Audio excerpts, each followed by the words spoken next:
Pleasant good evening to everybody. This is the Marcia Week Show, the Marcia Week Show. Twisting up my tongue right there. This is the Marcia Week Show, and this is Marcia Weeks. And we're coming to you live from Barbados. And I can tell already people are logging on because something great is happening in Barbados. The sleeping giant is awaking. Yeah, Barbados is sleeping. I'm calling you the sleeping giant. The sleeping giant, full of power and possibilities. You've been educated over these last, I would say, five sessions, five classes that we've had with Mr. Caswell, Frankyln, Lynette, Eastman, and we've had with Maxie McLean, and Winston has come on a couple times. And yes, Wayne Hoyt, you're on. Wayne, you got to share this live up. Let me know how I am if you're hearing me clearly. There seemed to me to be a delay, so you let me know if there's a delay in tonight. Hi, Monica. Hi, Monica Hoyt, Wayne Hoyt. Are you guys related? I see that you're coming on. You're coming on, and you've got to share. You have to share it because this is wonderful. Wayne says loud and clear. I want to be heard loud and clear tonight. We're sending. I want to send. I want to really send. There's a scripture. Sometimes I come to you with a scripture, and there is a scripture that I want to share with you all tonight before our teacher comes on. You still have your book? You're still learning? Listen, I learned so much about the NIS and the pension bill and all of these different things, and about government and how government work over these last couple of days. I'm telling you, I mean, wow. I've learned so much from these people that have been in that system for so long and been able to teach. And so I'm excited about that. And I hope you are too. I hope you are too. Now, let me say something to you. If a giant is sleeping, right? If there's a giant and a giant is sleeping, because the giant is sleeping, it doesn't make the giant not a giant. He doesn't stop being a giant. It doesn't stop being a giant. And that's what I feel about Barbados. I do not believe in the theory that the passive enslaved people were the ones that they put in Barbados, and everybody else they shipped them to other places in the Caribbean. I don't buy that. I don't believe that at all. Not in the least. I know that some historians, that's what they say. I don't believe it. I really don't. I believe that because of the circumstances that Barbados found themselves in terms of the land, the geography. The geography. When you look at the geography, even if Barbados was supposed to have rebellions, where would they go? Where would they run to? There are no hills, there are no mountains. In Jamaica, there are lots of hills and lots of mountains. Someone was saying to me, but there are lots of caves in Barbados. Someone was sharing that with me. Yeah, right, Steve. So sometimes we're ready to criticize BAJANS, and we say, oh, they're so passive and they don't fight back. Remember, you have to understand the history and understand the geography. I had a group of I was speaking to a group of Ghanaians, and actually they were speaking to my husband, and they said to him, when they got to Barbados, that they cried. They cried when the plane landed, because as the plane was over Barbados, they realized how flat the country is. And when they got here, they thought to themselves, but where would the enslaved go? Or could they hide? The place is so flat. This is what some of the Ghanaian nurses said. Then they cried, because in their minds, sometimes we like to judge people, and sometimes, they're saying, well, they could have fought back. They didn't have to remain slaves. And when they came, they said to themselves, behold, where would they have gone? There are no hills. There are no mountains. The place is flat. And that is why they were able to crush all of those rebellions. They crushed them. And people say, oh, but they had rebellion, but they failed. Why did they fail? Remember now. And so the geography and how a culture, the culture now would have been bred into Barbadians of not fighting back, because you know what, you're not going to win, there's nowhere to hide, there's nowhere to go. But it doesn't mean that that is your DNA. It doesn't mean your DNA is passive. It just means that your circumstances dictated that that is how you responded, and that has been passed down from generation to generation. But you're still a giant. You're still from West Africa. Some of you are still Maroons, like the Maroons in Jamaica, the Ashanti tribe. You are from all these powerful tribes from Africa. You're from the Igbo tribe. These were warriors. It's in your DNA. So that's why I don't buy this whole idea that Bajans are just passive and everybody else, criticize it. Bajans criticize themselves and they keep saying it, and it becomes a fulfilling prophecy. Mark Clark. Good night, Mark Clark. Yeah, hi, Mark. Zashe, Steve Moore, Monica. What are your thoughts about what I'm saying tonight? Yeah, we need to understand who we are. And every time that you say that we are passive and we don't do anything, it becomes a self-fulfilling prophecy, right? And I just don't believe that for Barbados. I've seen you passive, aggressive about things that matter to you, and to put that blanket statement on Barbados, I don't agree with it. I don't think it's a fair criticism. And there is a scripture that I just want to read before the general comes on tonight. And it is, the background of this scripture is this prophet Ezekiel. He was taken into this valley, and the valley was full of bones. Okay, so obviously they look as though they were dead.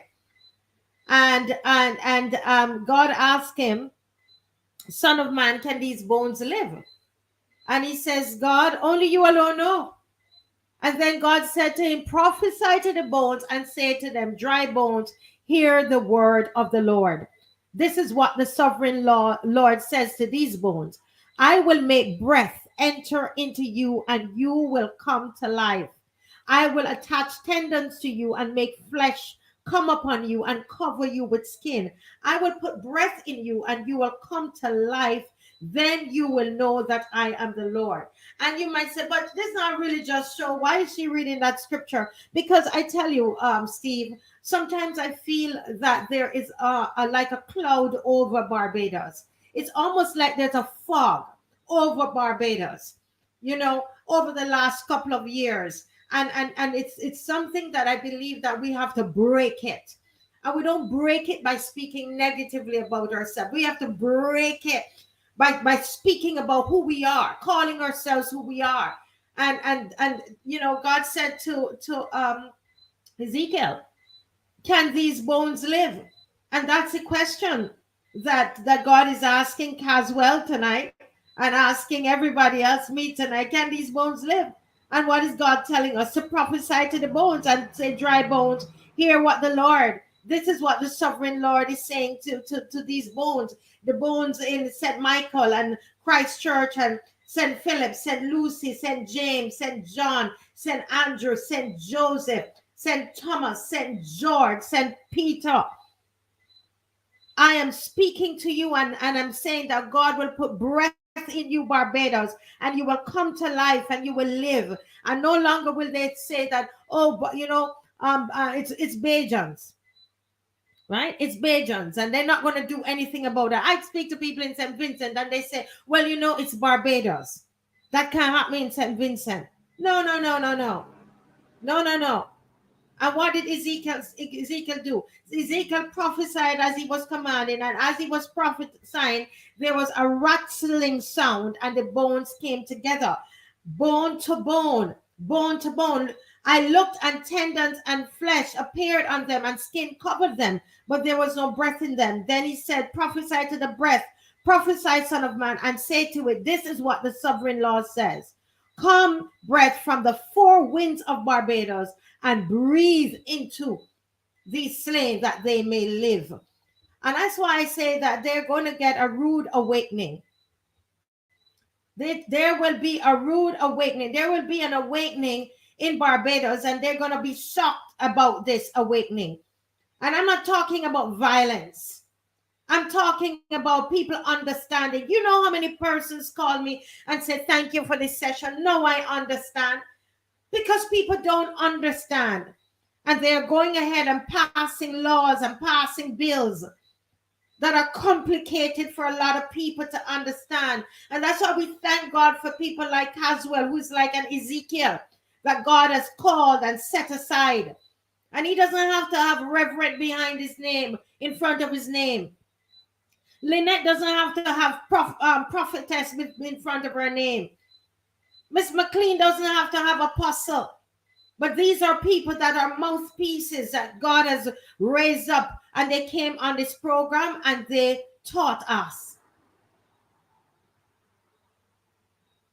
And I believe, Steve Moore, that BAJANS are coming together alive. They're coming alive, you said, and they're coming together and they're standing up. Anybody out there agree with me? Give me a thumbs up if you agree with what I'm saying. I know some of you are still processing it. You're still processing it. And they are banking on the whole idea that we are not going to believe that we can accomplish this. They're banking on the idea that because they said that the bills are passed, that we're going to stop. They're banking on the idea that once the Prime Minister takes the microphone and she speaks to us, that we're going to quiet down. That's what they're banking on. But this time around, we're saying the sleeping giant is awake. And there's nothing. They will not be able to come and soothe us and sing any lullaby to us and put us back to sleep. We will not be rocked with a lullaby and put to sleep again. The sleeping giant is awake.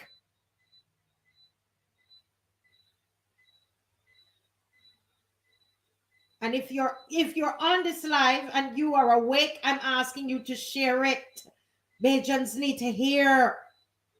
And I know that once that word goes out, once they understand what is happening, BAJANS are going to come together.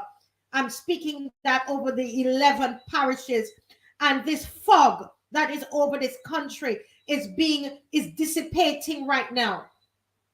And we can hear properly, we can see properly, we can think properly. We will not run behind political parties. We're going to think. And that's what I wanted to say before we hear from this giant of a man, this Ezekiel that God has raised up. Yes, Joyanne. Yes, Joyanne. Yes, those of you who know to pray for this country. We're not pushing any political party. This is all about Barbados. Yes? Good night, Mr. Frankyln. Good night, Marcia. Good night, everyone is listening and watching. Good night, Ezekiel. I listen to you, and you're right. I remember when Barbadians were not this passive, and that was not too long ago. When I first joined the trade union movement, I joined the trade union movement when I was an immigration officer at the airport. 2 weeks after I became an immigration officer, an old guy came up to the airport. He signed me up in the union and the credit union. I didn't know anybody, but it was convincing. I played city. I joined, and that is where my journey started. I started to go to meetings, and I participated in those meetings. And I remember when there was a problem, the workers realized that you were your brother's keeper, and they rallied behind you. I remember in 1982, it was 82, the nurses were on strike, and we marched past. Mind you, I was not a nurse. I remember when I was on TV, I was up front. I don't like standing in the back. And my mother saw me on TV. She said, Caswell, but you're a nurse. I would never forget that, She because I had to give them my support. And that's what used to happen. You came out and you support each other. But then we had independent union leaders. Even though some of them had political leanings, and I'm talking about people like Frank Walker. I'm not going to go past Frank Walker because everything changed after he passed. Frank Walker was a member of the Democratic Labour Party, but he was a trade unionist first. And he called out the troops against his own leader. I remember when I was a little boy, my little understanding then, I come to understand what was going on better as I grew up.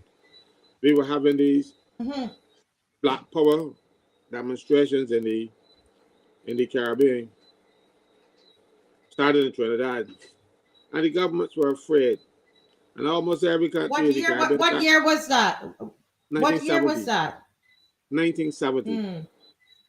And they started passing these public order acts. And the act in Barbados restricted the unions. Frank Walker was having none of it. As a matter of fact, he fought Barra until Barra put exemptions for unions. Like, for instance, if you want to have a public meeting, you got to get permission from the police. Not so if you're a trade union. If you are doing it for the furtherance of the objects of the union, you don't get police permission. Mind you, I would not have a public meeting. I don't go to the police and say, well, we're having a meeting, so we need you there, because you'll be a fool, because some fool will come and do nonsense, and then all hell will break loose. But you don't go on your hands and knees. Frank Walker fought Barra whenever he thought it was in the best interest of the workers. No, we are not having any such thing. We have trade union leaders that have sold out. They sold out for Mercedes Benz. They sold out for BMWs. They sold out for a seat in Parliament. And I keep saying, I'm quoting her. Old journalist said, I am not saying that a man can't wear two hats, but when you wear them together, you look foolish. And we are having trade union leaders that are wearing both hats at the same time. They do not know when they're serving they don't ever serve the workers now. And that is not the only reason, but it's the main reason why the trade unionists, the workers feel disillusioned and let down. So it might not be apathy or people who are docile. It might not even be that at all. It might be fool me once, shame on me. Fool me once, shame on you. Fool me twice, shame on me. So the people say these trade union leaders are fooling them too often, and they are tired. They're not represented properly, and you cannot expect people who have been deceived by people that you pay to just rally behind them, and that is why the unions have failed. I remember in 1984 when I went to the George Minnie Center for Labor Studies, I had to do a presentation on Barbados. I had to do a little bit of research. In those days, the Barbados Workers Union had 25,000 members. 1984. They don't have 6,000 now. Why? People are seeing what the unions have done to them, and they're not speaking out. They're not saying anything. They're just opting out. I can't blame them. I honestly I cannot blame them. I get angry because they lump unions in one group and say, "Oh, unions." Mm-hmm. I will never be like them. But unfortunately, that is the burden that I have to carry because I am a trade unionist, and trade unionists have deceived the workers of this country for too long. Yes. And often they would make a little um, saber rattling to get many people that are still here. But they quickly settle down, and the workers are no better off. And so when people say, "Oh, I am getting involved because of this, because of that," no, no. This time around, you got to get involved because you have to do it for you. This will impact your future. This will impact your old age. A lot of people are 20, 25, Mm-hmm. 30.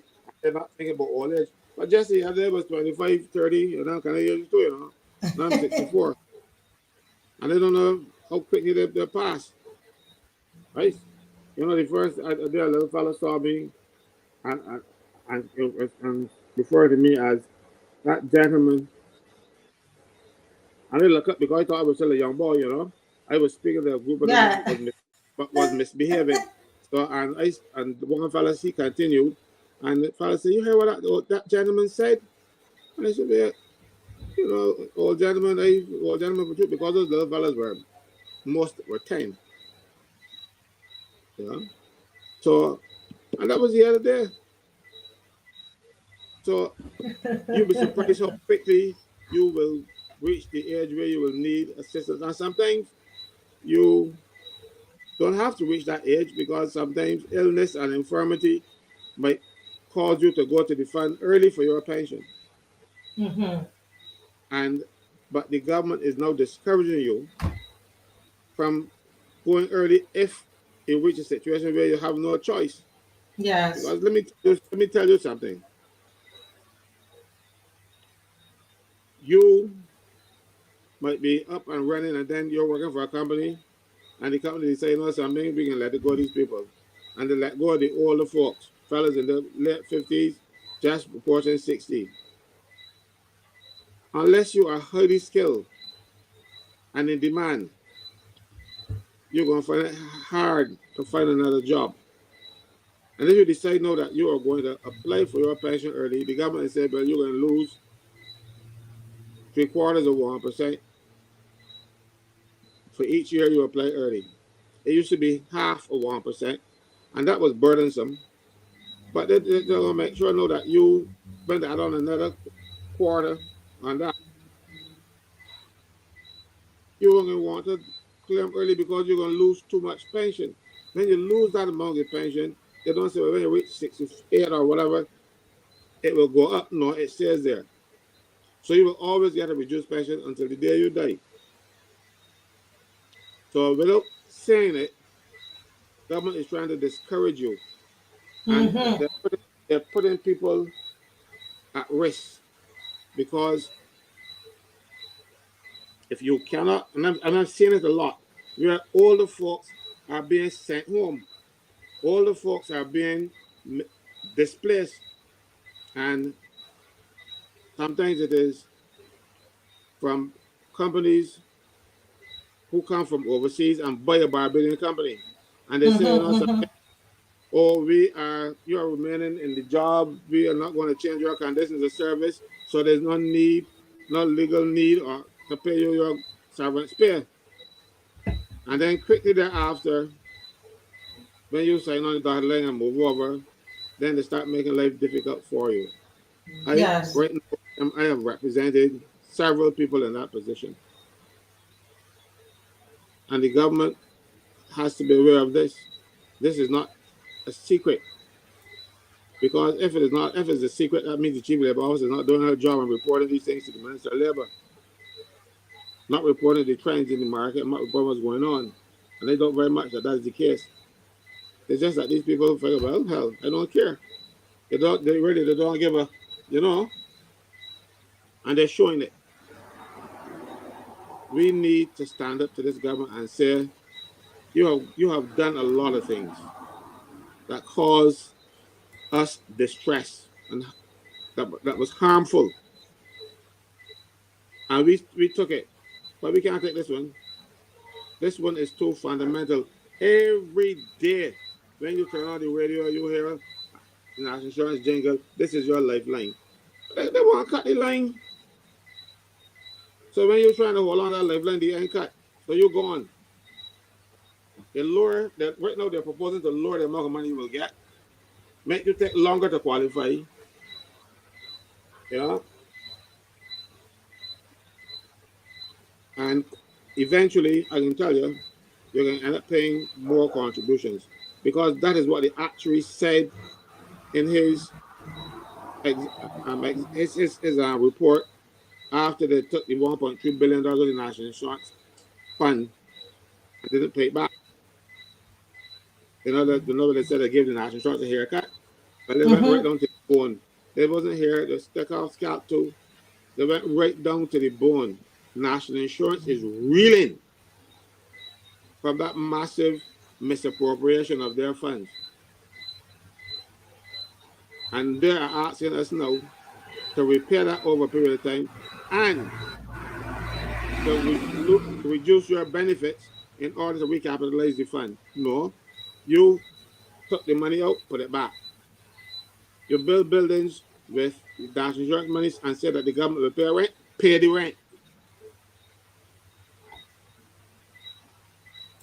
Government, we said about, government don't pay bills too on time or often. Right. And then especially when you're in government now and you are renting from a government entity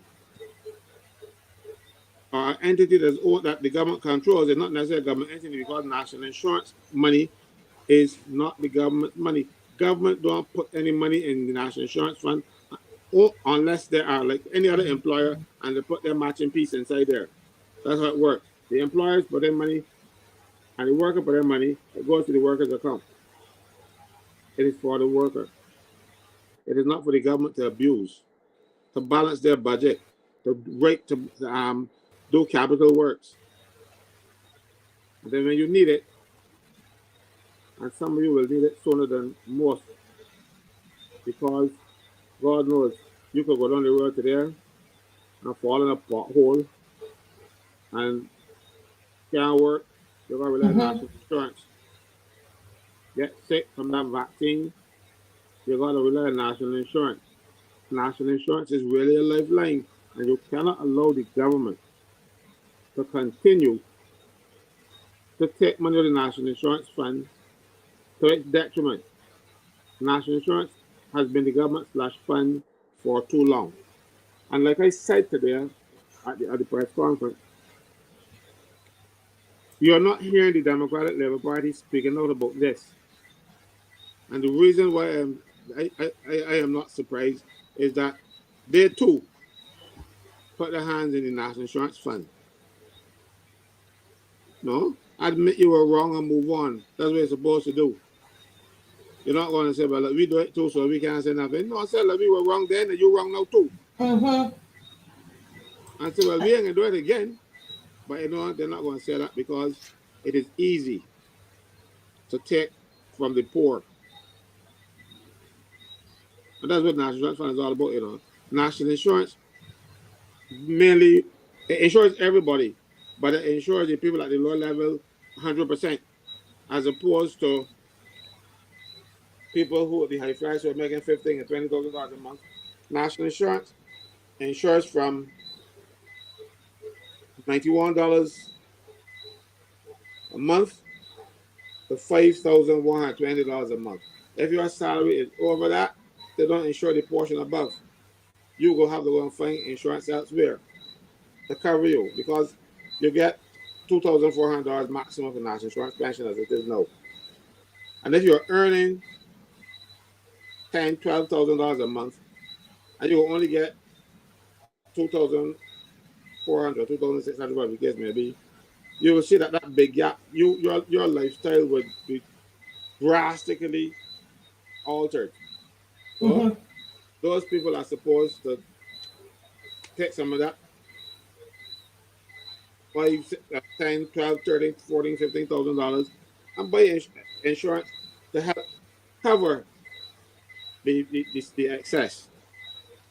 But you have people at the bottom, people who work in gas stations, who work in supermarkets, who work as low-level public officers, who don't have enough disposable income that they can afford.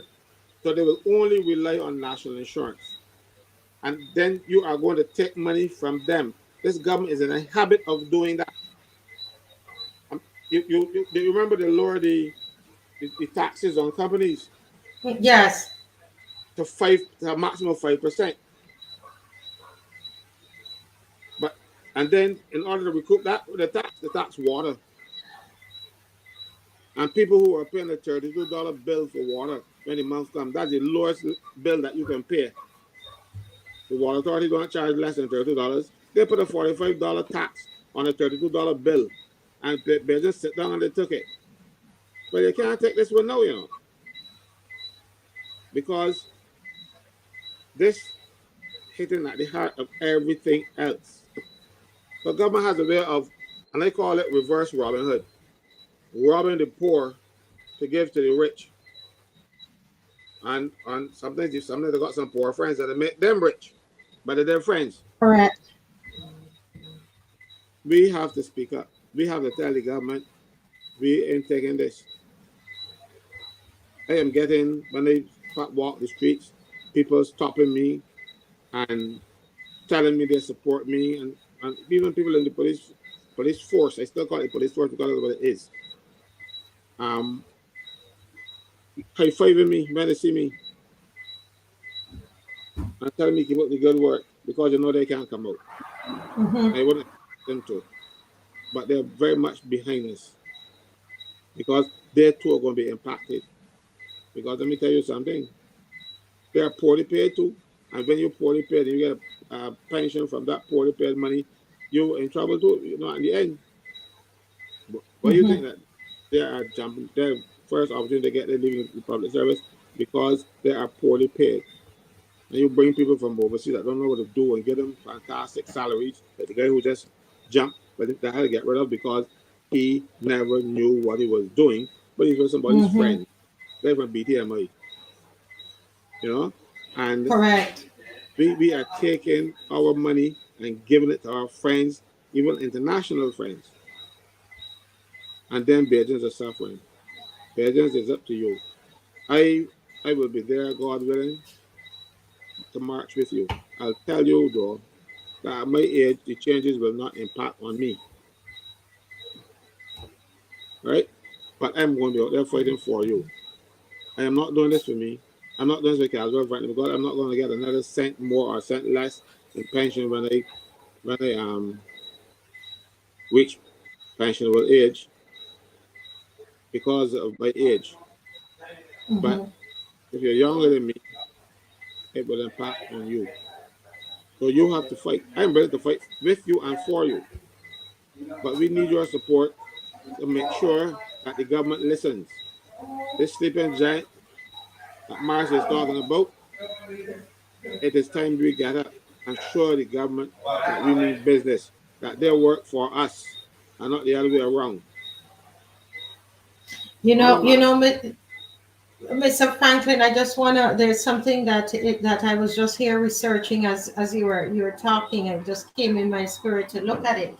The NSRL, that tax, that has been repealed, right? Yes. That has been repealed. Right. Go ahead.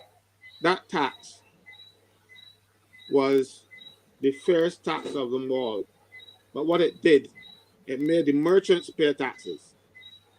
Yes. The people who bring in stuff into the island, and in order to get your goods out of the harbor, you had to pay that NSRL, that tax.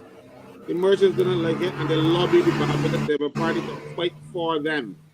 And the Barbados Labour Party enlists the support of the unions when it didn't bother the unions one bit, or the workers one bit. All it did was to bother the people who used to import the goods to sell to you.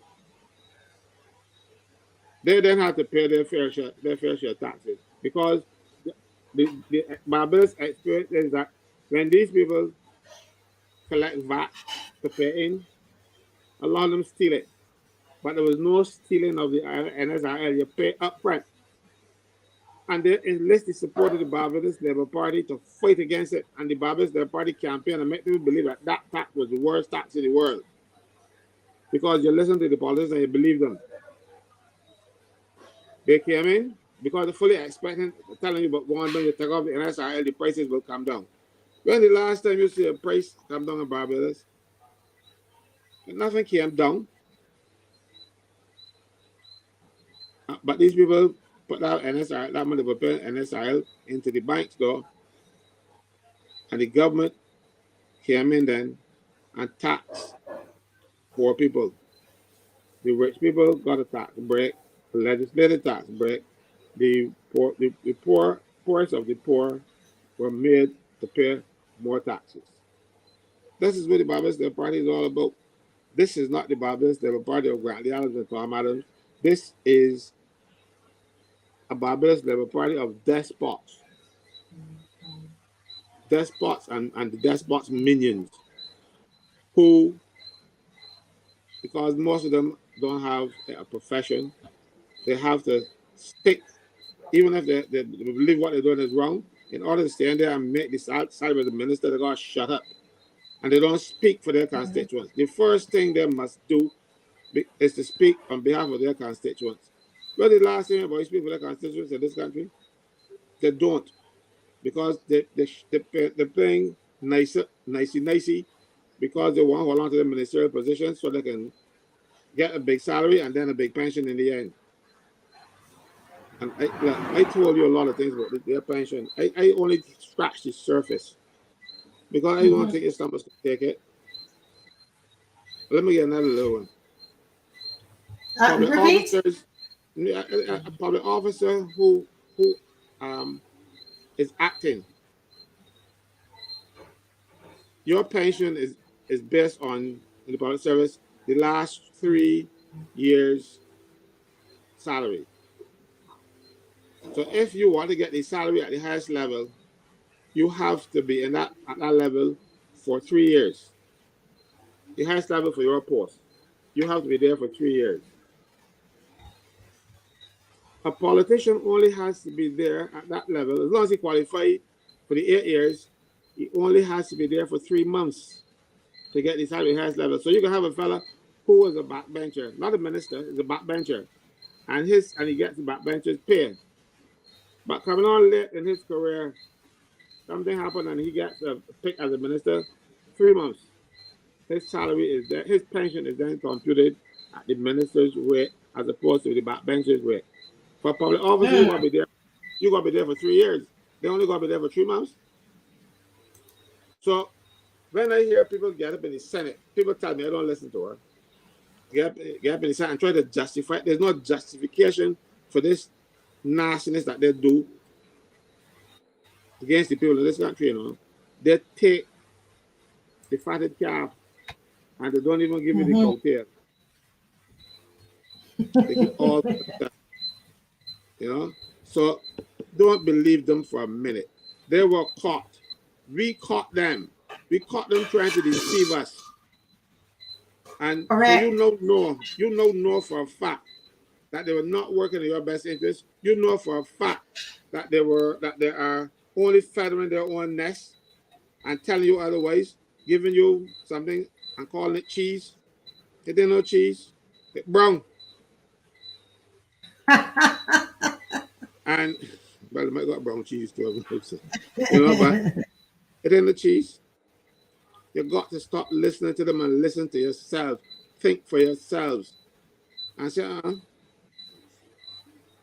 they're going to get a second pension when they reach 68, you know.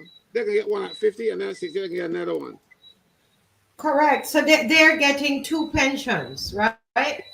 2 pensions. That's the thing. And these are the people who came in and said that they care. And this is what I'm saying, you know, Mr. Frankyln. I'm saying Barbados, we don't have an opposition. We don't have an opposition. We don't have unions. Apart from Mr. Franklyn's union, we don't have the larger unions are quiet on it. They're mum. They say nothing. The second large, the other party that is a large party, the Democratic Labour Party, they have not done an official statement. When it was about the ID, I would hear the president and he's talking about these IDs, and that was good because there were lots of Barbadians who had a lot of issues with those IDs. And him coming up and speaking up about it really gave a lot of people strength. And I'm saying, you live in this country, you're part of the other major political party, and something like this that affects the poor of this country, and you're gonna come to us for votes, and oh no, I don't hear anything from you. You might plan to speak, but listen, you should be out there. And BAJANS, as I'm saying, you listen, wake up, wake up and tell these jokers when they come knocking and looking for vote. You in Jamaica we say we dash dirty water on them. On both of these, all of these parties, do not get up and vote for people anymore that do nothing for you. Talking about, oh, my grandfather was a BLP and my grandfather was a DLP and whatever, and they do nothing. I am waiting on to hear what the DLP is coming to say about this. Pensioners are calling. People are concerned. People are worried. Once you hear that people are, listen, you're coming in to represent people, And this movement here is not a political movement, because I tell you, Caswell, any one of them, doing nonsense to the people of Barbados, any one of them doing nonsense to the people of Barbados, we're going to speak out against it. This is too serious. So I had to jump in to say that. Correct. Yeah. Marcia, Someone sent me a notice, and they're so pathetic. I almost feel for them. The National Union of Public Workers today organized a meeting to get a presentation from the National Insurance Office on the proposed National Insurance reform. They waited after the things passed, and then inviting their members to a meeting to explain it to them. They could only be working for the government, because what they should have done up front is to say, look, these are the proposals. Let us discuss them, and let me see if you have any objection to them, and let me put up objections to the government. No, they want everything done. They feel that they believe that everything done. They don't want to fix nothing. They don't want to pacify you. They want to take away your militancy. They want you to say, man, it done, so it ain't done yet. Remember, the children in France and the people who are still on the streets all like, no, because they are not giving up to the children back. What if Frenchmen better than we? Or they got more sense than we? No. You must stand up to these people. Let them know that you are not fools. And stand up to these other unions who betrayed you. Who have betrayed you. I'm not even looking until you come and join with Caswell Franklyn. No, just leave them. Correct. Just leave them. They have deceived you. I'm not canvassing for members. I am saying to you, why are you going to put your money in somebody who's fighting against you hand? Why are you going to give them money to fight against you? No, you could take the money and buy a chicken, but half a chicken, because chicken's gone so much now, $26. Don't buy much chicken. But the 5,000 or the 4,000 people that are in your PW right now is what is keeping that number afloat. Mind you, the government will give them money, and the government does give them money, and they don't put it in the estimates that you can see it. They put a set of money in the Ministry of Labor, and then the Labor Department makes grants. So you will never know that the government, the unions in Barbados are receiving money from the government. And my position is that if you have an organization like ours, the members should pay for it or do without it. You should not be relying on the person you're fighting against to pay your way. How do you think they can afford BMWs and Mercedes Benz? You think unions can afford them? No. The government get them duty free. So they are beholden to the government. They're out with hands stretched out, like cap in hand, begging the government for things. So they can't tell them no when the government I remember when Sinclair was minister and Tony Moore, who was his opponent, but he didn't know then at the time, made some comment and he said, "Let me give you a car. Rub it in your face."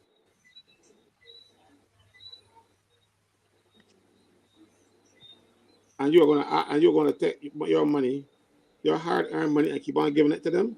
Take it away from them. I'm telling you, Brent, for me, that's a matter for you. But I'm saying to you, disarm the people who are fighting against you. Take away the bullets. Because they are working against you. The unions, the major unions in Barbados are working against you. Right now, the only union that I see outside of unity workers, unions that are fighting for the workers in anywhere, is Barbados Union of Teachers. All the rest have sold out. All. Completely. Lynette is actually talking about this integrity bill that they claim that it was going to be passed from the time that's going to be the first thing that they do. And it's 5 years later. So she's actually on another broadcast, and I just want to see if I can bring her in a little bit. All right, so just bear with me and let her share, and then because this is another issue here. Ricky Straker, I'm seeing your comment, and I'm going to try to make sure that we can hear that comment. So I'm here, but I'm not seeing. Okay, so I'm trying to get into that program that is being held right now, and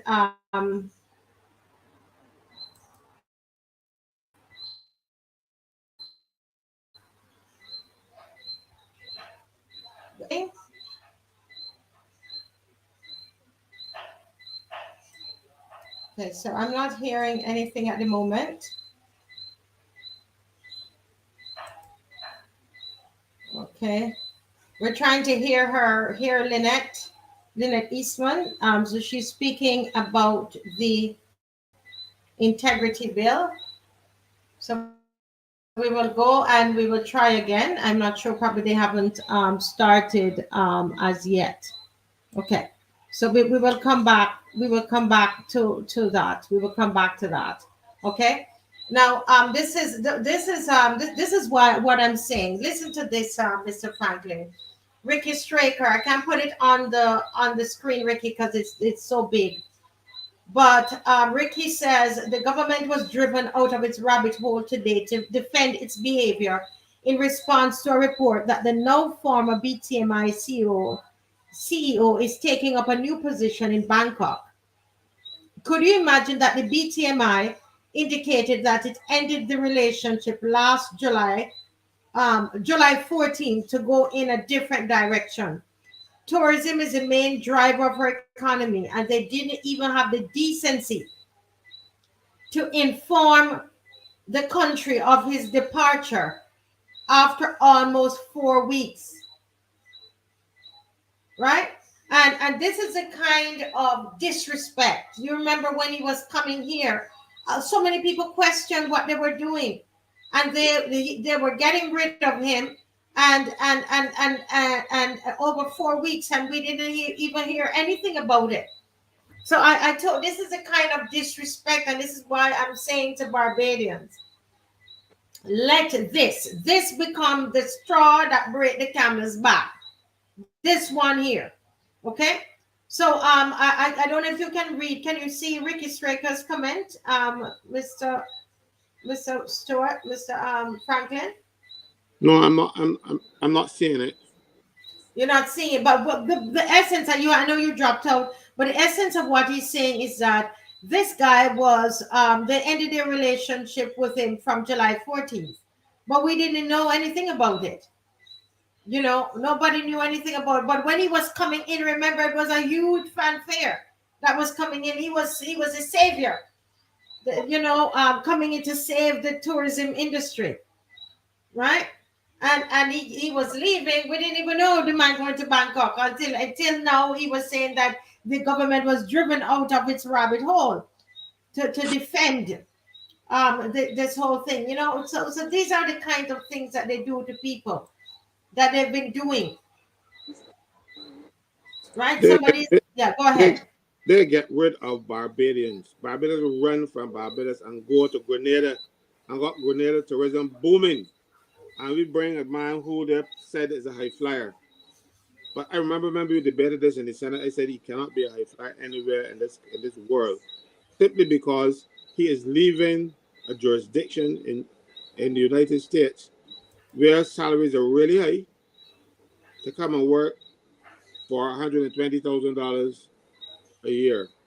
I pointed out then, I said my son, who was a junior manager at a hotel in New York, junior manager, was earning 85,000 a year, and you can bring a man with all this experience and pay him 60,000, and he can kind of balance as a high flyer with 60,000. My son was the low level manager. He was making 85,000. Here's 25. And you bring this man here and pay him $120,000. No, he was never high flyer. He was about his friend who can find work. So he stuck around till he find work. And his greatest achievement is trying to introduce Chefette chicken in New York. Right? But that was such a contradiction, because you had government saying we should cut down on unhealthy foods and sweet drinks and all kinds of stuff, and then they're going to promote them to the United States. People are big and fat already. And you know, these jokers, that was an initiative of the Barbados Tourism Marketing Corporation under his watch. He don't know what he's doing, but this job was tightened over till he find something.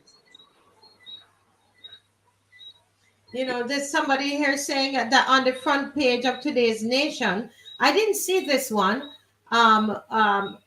Ricky Straker, Minister Strawn was quoted as saying that the calls to revise tax policies for private pension plans are not likely to hold sway with government. What is that all about, Mr.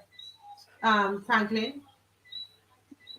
You see, what the government has done over the years, when they introduced all these pension plans and asked people to do this a registered retirement savings plan with a lot of kind of stuff, they incentivize people by not taxing the money you put in the plan.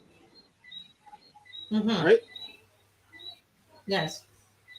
Now the government has decided you're going to pay a tax on all of your income except the few dollars you put in the trade union. And the two children. So you don't have these allowances anymore. They'll get rid of them. So you're taxing the money you put in the pension plan, and then when you get the result for the pension plan, you're taxing that money, so you get taxed twice. So the government is reckoning some good money out of that, but unfair people. I remember in 1971 in the budget, people research it. Our Barrow said it was unfair to tax it twice. And all of a sudden, it's fair. So poor Ryan Strawn is out to sea, and trust me, his feet are not touching the sand. The water is built over his head, and he just talked foolishness. It is unfair then, it is unfair now. So you give me an incentive, and the thing is, you give people the incentive, and as soon as the incentive settles and the people start buying things, you take away the incentive from them. That isn't fair. So I see, and you need, especially if you are at the higher level and you're earning this kind of money, you need to be able to go into some sort of pension plan to keep you living at the same standard that you were at. And then all of a sudden, no, government can try to make sure you don't. Government, you see, there is no third world country that went to IMF that come out richer. So it seems as though their policy is always designed to make you poor, because they are concerned that little country like this and they can have free health care and free education. And we got the big United States, they got to pay for college, they got to pay for everything. You don't see now they can back up the tuition fees at university without much of much to do. Huh? They are taking their instructions not from the people of this country, but from the IMF. And the IMF is saying that these things are too good for Barbados. They're going to get rid of them. We had a pension plan that was going on prior to 1947, because that was the second pension act. There was a 1925 pension act, and then it got revised in 1947. And it took care of public officers. And these people now destroyed it. You will get no pension if you earn less than $5,120 a month under these new provisions. What they will do is to give you a gratuity, which is basically what a quarter of your pension times 12 would have given you. They'll give you a lump sum, but thereafter you will not get a cent. So you're going to pay all this money every month into a fund to give you a pension, and the only time that you will get a pension is if you get hurt and you can't work and you too young to get the pension. That is the only time. And that happens to a good few people, but not the majority. So because what they did, they put retirement age for the public service and the pension age and national insurance at 68. The pension you get from the government will be reduced by the amount you get from national insurance. So when you get the pension, national insurance will work out the same time. So what happens? You only get the higher of the two pensions. So you're going to be paying, if you work for less than $5,120, you will only be paying toward a pension that you will not get. This is what the government has done to you. And you're going to love them? Well, go right ahead. I can't stop you. Yeah. But they're deceiving you. They treat you like idiots. And they figure, well, look, man, no, the people love the Barbers. They're a party, they love me, so we can do anything. And the people can take it. But let me tell you something. There's something called slow burn provocation that the courts have recognized. You know, and the courts in England first delivered on it, because we had a situation where man beat a woman all the time, and every time he get a chance, he beat she thing, and the woman taking it. And then one night, while he's sleeping, she put him out of his misery. And the court said she was provoked. It was slow burn provocation. Well, you are being provoked in the same type of slow burn provocation, so you're not going to get up and kick them out. Yeah. You got to know, because they're doing it to you for too long. You know, some of these things that you're talking about, I mean, I learned a lot about Barbados. I did the movie on Barrow. And some of these things I often think, you know, so what would our founding father, what would he say? He's probably turning in his grave right now. You know, to think, I mean, look at the double taxation, and he said it was unfair. Don't do it. Right? And here we're sitting down and allowing them to do it to us. You know, somebody here asking about what about the NIS building that was pushed down? The person said, engineer said that the building was sound. They pushed down this building to do what? Let me tell you why that was pushed down, why the fire station was pushed down. You have the Hyatt going to be built just there. Hyatt would not have a front yard, and they don't want a fire station and a old building there in front of the fire station, in front of the Hyatt. So they want to give the Hyatt a garden, a nice view for their guests. That's what was pushed down. And it challenged them to do that. And this is a building that was an NIS building. The INS built, and the government took and NIS pay rent for it. Wow. people, are you listening? And this is why, someone says here, Kamhar says, how are Bajans being made aware of what you're saying and still stay home and stay quiet? Do you understand that they took money, the NIS money, built a building, right? The engineers, based on what she's saying, is sound. I don't know. But the point is that even because I saw the building there and I'm thinking, why would they push down? What's wrong with that building? Not knowing that they were going to put up, this is a park that they're putting there. Don't mind, we have Independence Square over there now that has been left to the homeless people, taking over, Independence Square. They've left it for it to just go, to be destroyed. And they pushed down the fire station. And now, don't they now want the NIS money to build a new fire station? Look, Is that what you remember? I don't know if you heard, but when they were passing the new constitution back on October 6, 2021, my contribution in the Senate, I said that they wanted to get Barra out of independence. So everything that Barra has done, they are going to destroy. He built the National Insurance building, they destroyed that. Everything that he has done, he put independence on the 30th of November. They decided, well, we can call it Republic there. I remember when they was saying it, the president went, like, realized what it was going to say, and he said, well, I can't attribute a proper motive to anybody. I said, well, sir, I get it by you, but, you reading my mind, because I was going to say that she want to get Barra out independence. But since you say I can't say so, well, I'm not going to say so. But that is my belief. But you must remember, though, it is a kind of vengeance. Okay. It is a family type vengeance. Motley's grandfather was in Mayor Bridgetown.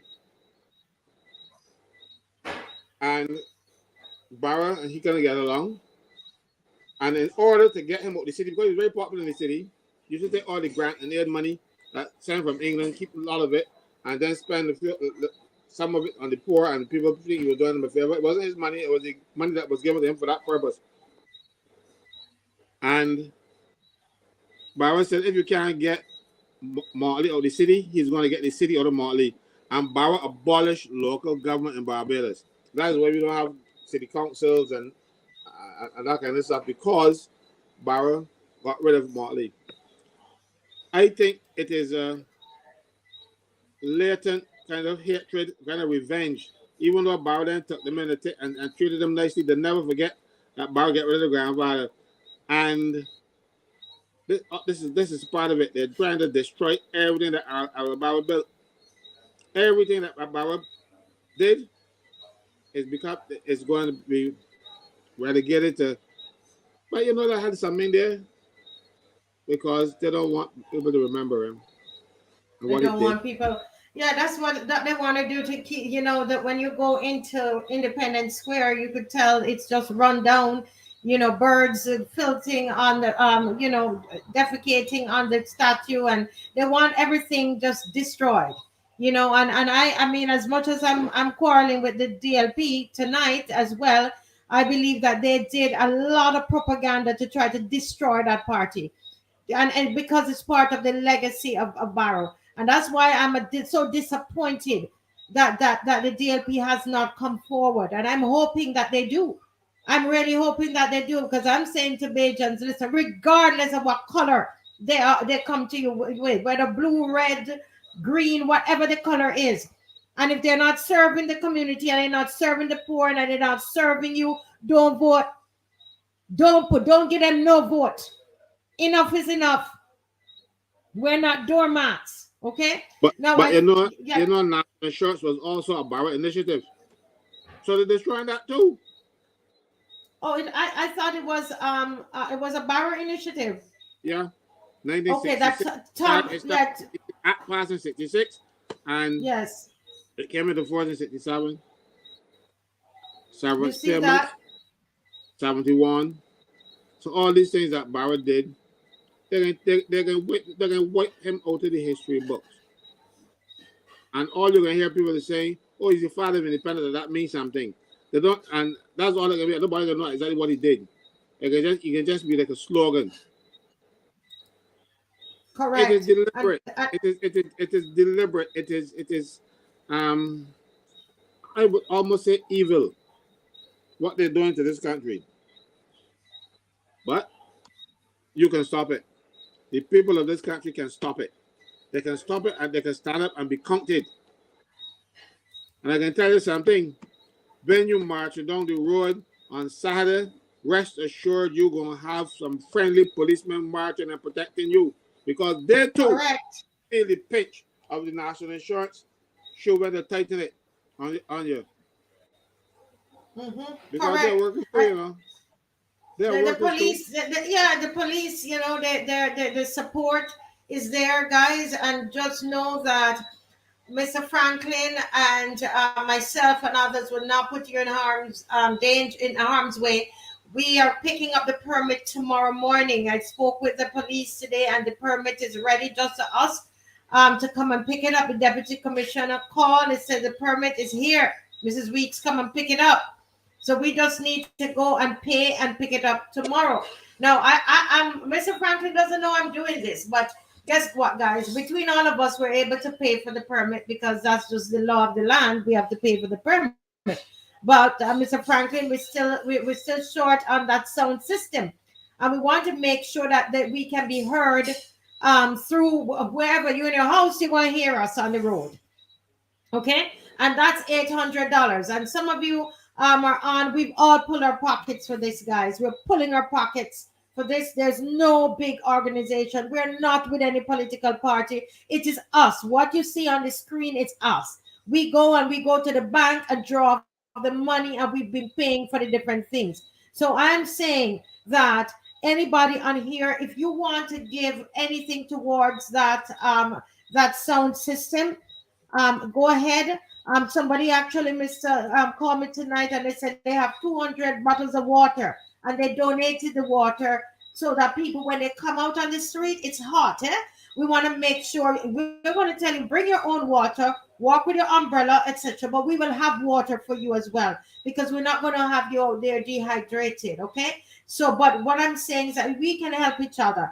The number for any kind of donations, and I'm not afraid, Mr. Franklin, to ask for donations, because I'm not using it on myself.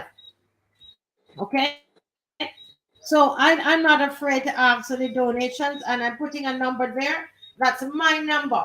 And you can call, you can WhatsApp the number. Don't call because I'm on the show now. But WhatsApp this number. All right. WhatsApp the number that you see there. And every mickle make a muckle. We used to say, we say in Jamaica. Every mickle make a muckle, right? So you put in a small, put whatever you can. It don't have to be big. It can be big if you want. One person might say, I want to pay the whole $800. That's fine. But if all of us on here, we have about 200 and more people on tonight.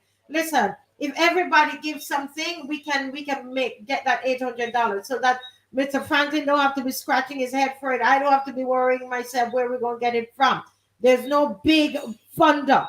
We're not taking, that's one thing I can tell you, Mr. Franklin is a man of integrity. There's nobody that will be paying for this march to go there, because any organization that pays for the march, they're going to tell us what we are supposed to say. You know that? Anybody who pays for this march will tell us what to say. This is coming out of our pockets and out of your pockets, the people that give in. All right. So you want to give to this march so we can pay for this sound system, and I can call QSI and say, QSI, the money's here.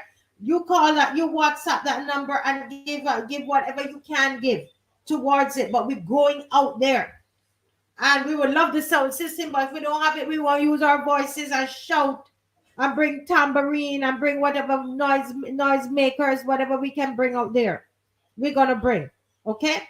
I think we might be able to hear Lynette. Lynette is talking about, well, let's catch a bit of what Lynette is saying tonight, and come back in to hear Mr. Franklin. Just let me try to do that. We're supporting each other. And this is another one, another fight is coming up, BAJANS, another fight, and the fight is this one here. So let's listen to what Lynette is saying. Two statements then to be filed. One about your financial circumstances, and the second one about, I can't tell you that it's on the burner for anybody, but the status quo as it was in the past, maybe a decade ago. Function to request information and conduct investigations and queries as they deem necessary, especially to test the accuracy of declarations and what Lynette referred to as registrable interests and reports. Apart from having has the authority to request the commission to investigate any matter. But the commission is quite powerful because it has the right to consult with any person as it goes about its business. In this respect, the commission is seen as a law enforcement agency. Also, the Financial Intelligence Unit is seen too as a law enforcement agency. And this act says that the commission can work with external law enforcement agencies, that is agencies who are not domiciled in Barbados. And of course, when necessity has to work with the Anti-Corruption and Terrorism Agency, was appointed, established recently, and you know that former Commissioner Darwin Thompson is the Director General. For funding, the Commission does not need to beg for money because it's going to be funded by Parliament. It has some obligations, and it has to every year submit a report of its activities and submit that to the Prime Minister. Also has to present its accounts audited by the Accountant General. So in a nutshell, that goes to the structure of the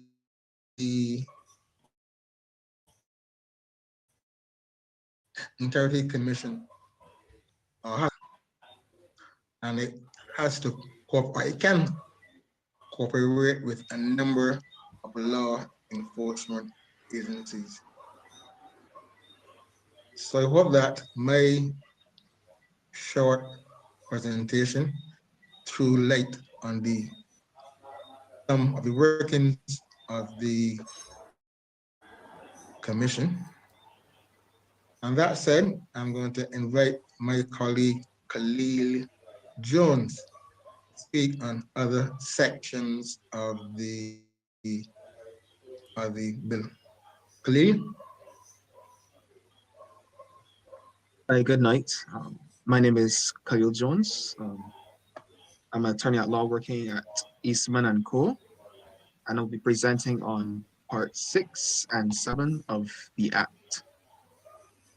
So I'll first start with part 6.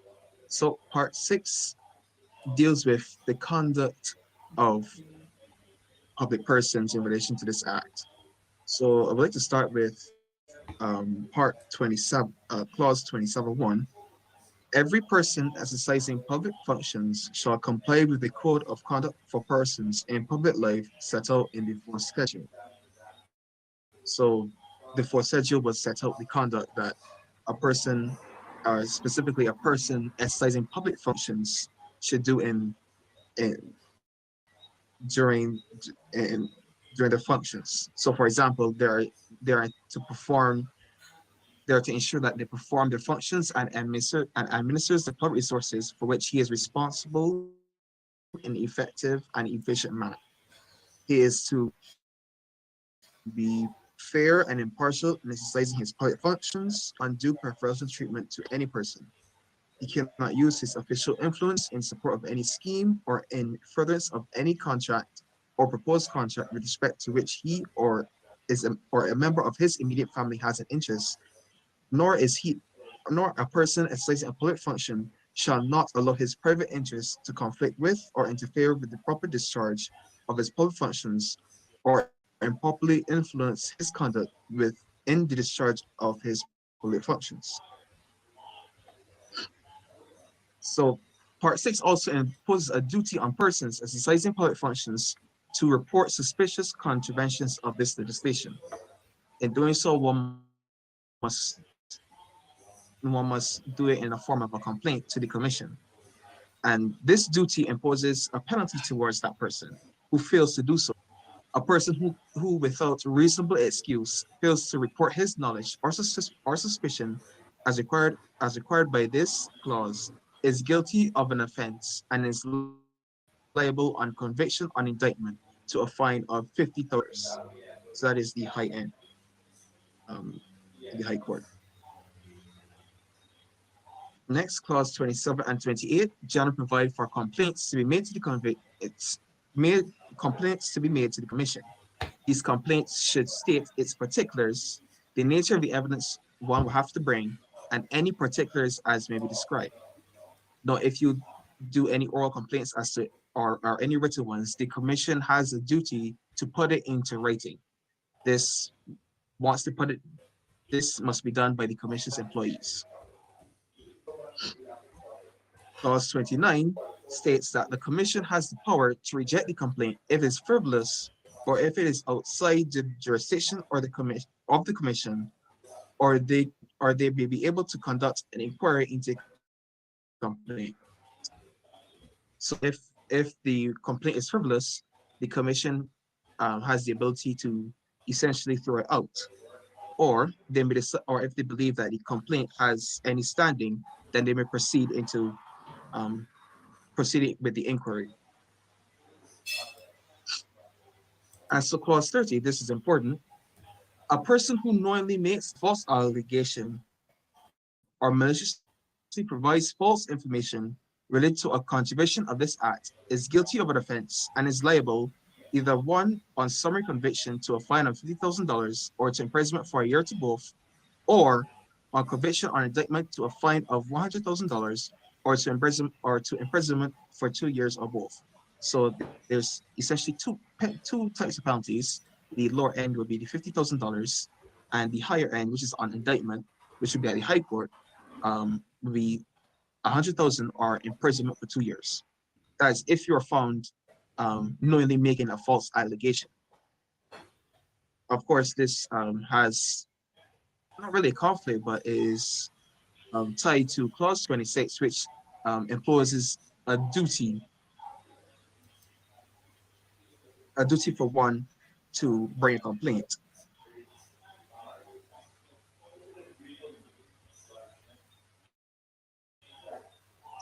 Part 27 deals with the power of the commission to require further information and their ability to conduct inquiries. So in this part, this empowers the commission to make independent inquiries and request further information for several purposes, including to determine whether any declaration or statement of registrable interest is complete and accurate.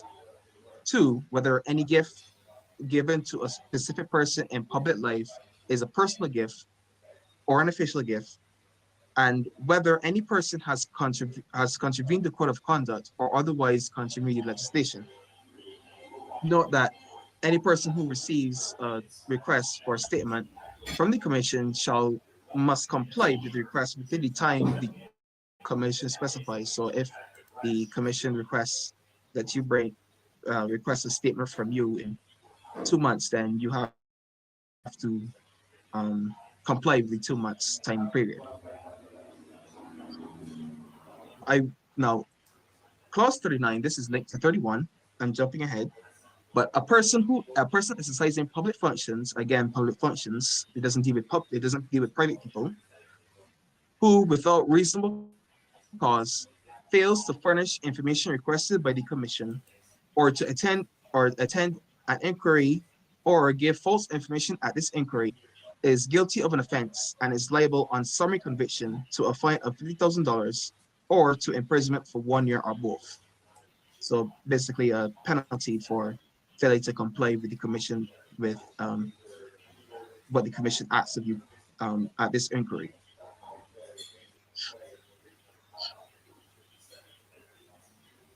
Clause 31 empowers, Clause 32 addresses the conduct by the commission of formal inquiries.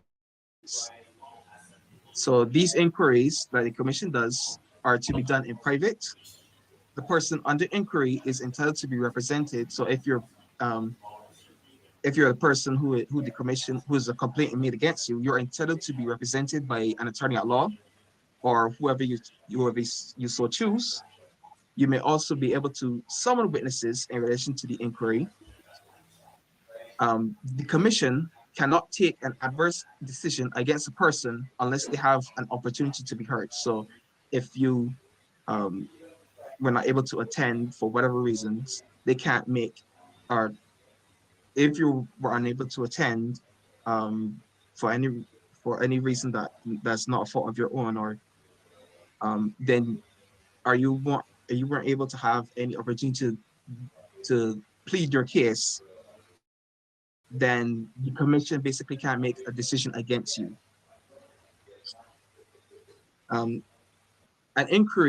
These inquiries cannot be commenced 5 years after the date on which a person ceases to be a specified person in public life, or say you were in government and you left office 5 years down the line, a case cannot be brought against you. So therefore, there's a limitation period in which a complaint can be brought against them. So Clause 33 gives the commission the power of a judge of the Supreme Court to summon and examine witnesses. This summons can be done in any form the commission chooses.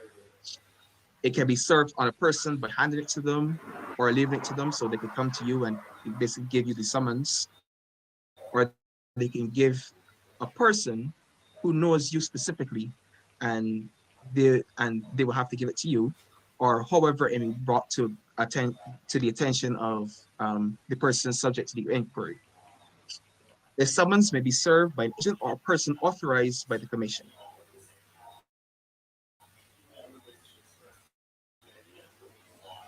Clause 34 outlines the duties of witnesses summoned by the commission. So these witnesses that are summoned are bound to obey the summons served upon him as fully in all respects as witnesses are bound to obey subpoenas issued from the Supreme Court. So witnesses that are summoned to the inquiry have the same duty as though they'll be summoned by the Supreme Court. The clause makes non-compliance or failing to obey these summons an offense an offense, and you'll be liable on summary conviction to a fine of $10,000 or to imprisonment for 6 years or both.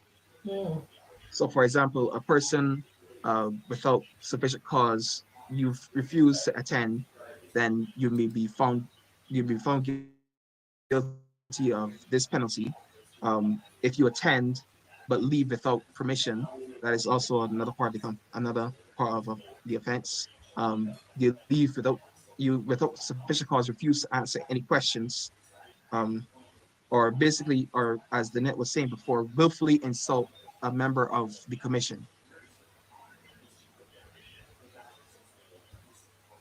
Clause 35 states that where the commission allows it, a witness summoned to give evidence will be entitled to expenses similar to that of a criminal trial at the Supreme Court. So basically, if the commission if the commission wills it, then you'll be entitled to remuneration if you're someone that was a witness. The commission also has the power to disallow the expenses in circumstances it sees fit. So it is not a, you won't be, you'll be entitled to expenses even if you do go. It depends on the commission, on what the commission states at the time. Clause 36 provides for the chief marshal to detail marshals to Okay, guys, we're going to come back to the integrity bill. We're going to get back to it. But we want to and we need to hear about this. This is something that I think, Pedro and Peter, I see you asking questions that I believe we need to do an entire show on. Unfortunately, because of technical reasons, we missed Lynette's offering. But this is something I believe that we need to also do a series on, Mr. Frankyln. We need to do, I believe, a series on this. Okay. I believe that this is quite important, for us to do a series. What do you think about that? I'm not too enthusiastic about the integrity in public life because it has too many outs. For one, the thing that bothers me is that you can put your assets in a blind trust and nobody will know, not even the commission. I have a great difficulty with that because let's say you own a company that, or you were a major shareholder in a company that builds roads, and you put those assets in a blind trust. Nobody knows it's you, but you sit down in the cabinet now and there's a contract coming up and they award it to your company. Nobody knows that you're involved in that company. If you want to be in public life, then be prepared to disclose your assets or don't come. Mm-hmm. What the government has done, they have watered down what this bill was intended for because the people were crying out that politicians were getting too rich. We had a politician that came into office as a pauper. He was symptom mortgage took up his car.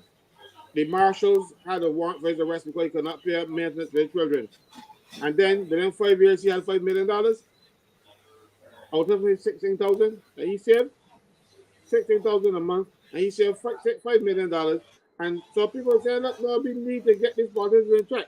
So what they did, they put a whole bunch of civil servants, a whole bunch of things to dilute the thing. And not only that, let's say you're a permanent secretary, you join the public service, you're in committee here to do nothing like this. You got promoted all the way up. Now they're telling me that I have to declare the assets of my wife and my children, if I have children living at me that over 18, and let's say you have two children working at you that they're still at home, you can declare the asset. But worse yet, if you are only sharing the house with your wife because you're only grains together, you know a lot of relationships like that. She don't know his business, she don't know his business, he don't know who your boyfriend is, and he don't know who his girlfriend is. But they live in the same house because it is none of them can leave because they sell up the house night daughter can get back house like that again. So they live with their own little corner. She ain't showing he assets. So he's in public life, he in trouble, They didn't take these things through. They just wanted to tie everybody up and to take the focus away from public officers and judges. Because right now they say judges are not going to be included in that. Well, a few of us made noise and they said, well, the new judges coming in will be. Because Dale Marshall said that in Trinidad, the court ruled that you couldn't include judges already sitting judges in there. That's not what the court said. What the court said is the case Integrity Commission versus the Attorney General. Because they were saying that the judges, the Integrity Commission wanted to discover if it was in fact entitled to inquire into the judges. And the court returned and said no, because the judges' contract of service, their terms and conditions are in the Constitution, you would have to amend the Constitution to include them in the act. But you pass this amendment by an ordinary piece of legislation, not a constitutional amending formula. So you cannot include the judges. That's what the court was saying. They said because you didn't amend the constitution. Right now, Barbados has a government that got all 30 seats. They could amend the constitution, bring a new one. They don't tell people because a lot of people in Barbados walking about the president. They got a constitution because you know why? They passed one. They tell about anything. I was there in the Senate when it was passed, and look, when you get a chance, go on the YouTube, type in Senate is 6 October 2021, and you will see my speech, and you will see I tell about look, you know, you all passing the constitution. I'm telling about nothing. You know, you're not ashamed. And they take the same old English constitution and dust it off and put a few bells and whistles, but they call it our own constitution. That's what they did.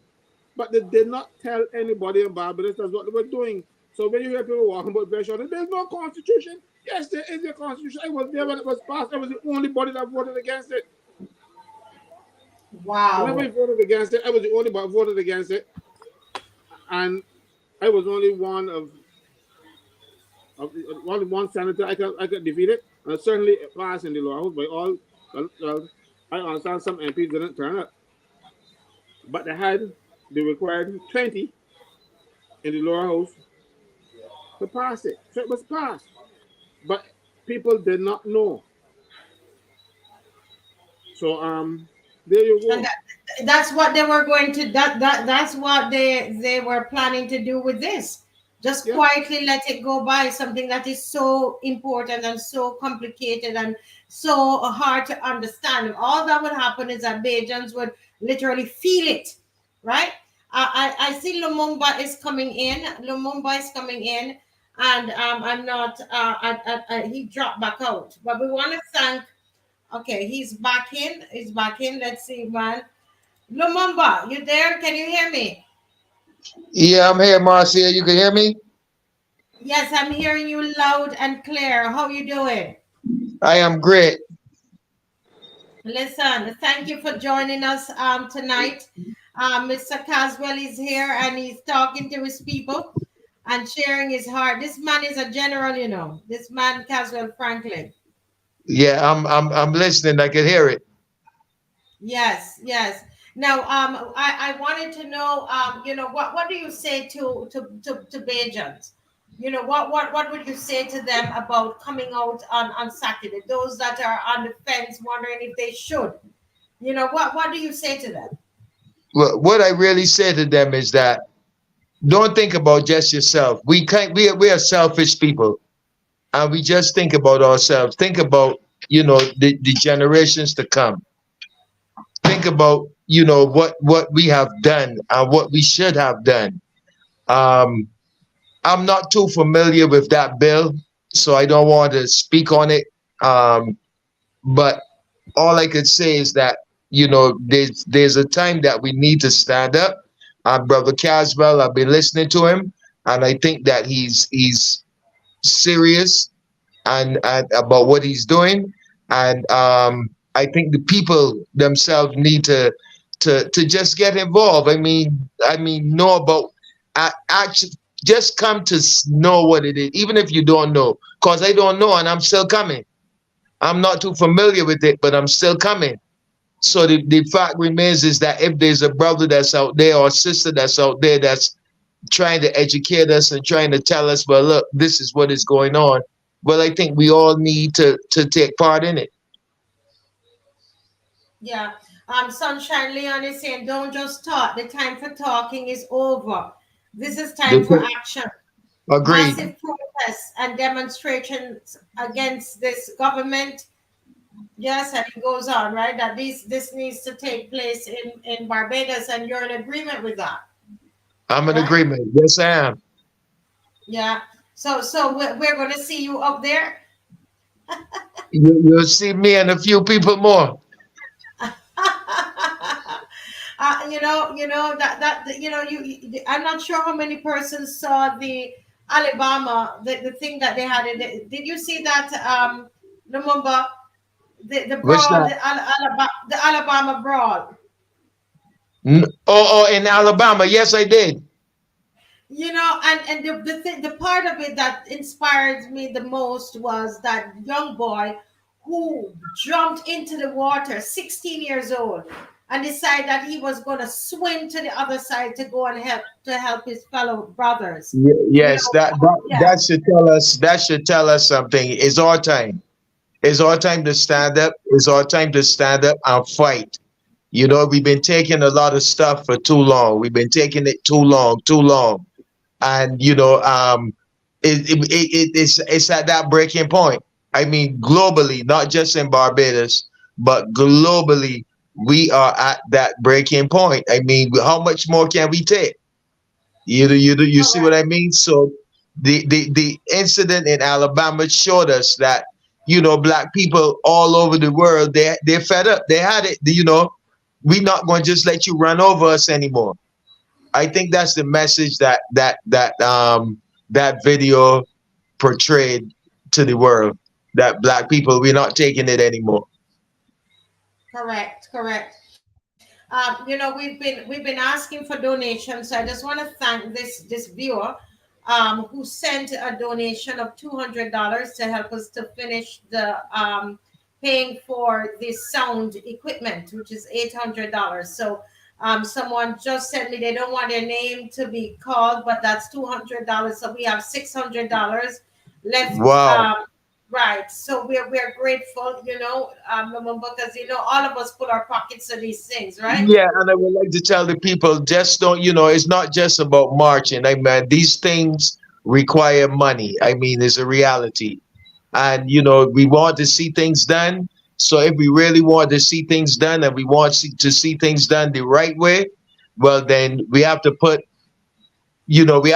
in, we just don't have to talk. We have to, it don't even have to be just money, but just your time. I mean, just do something. Don't just stand on the side and think that, everything is going to be okay.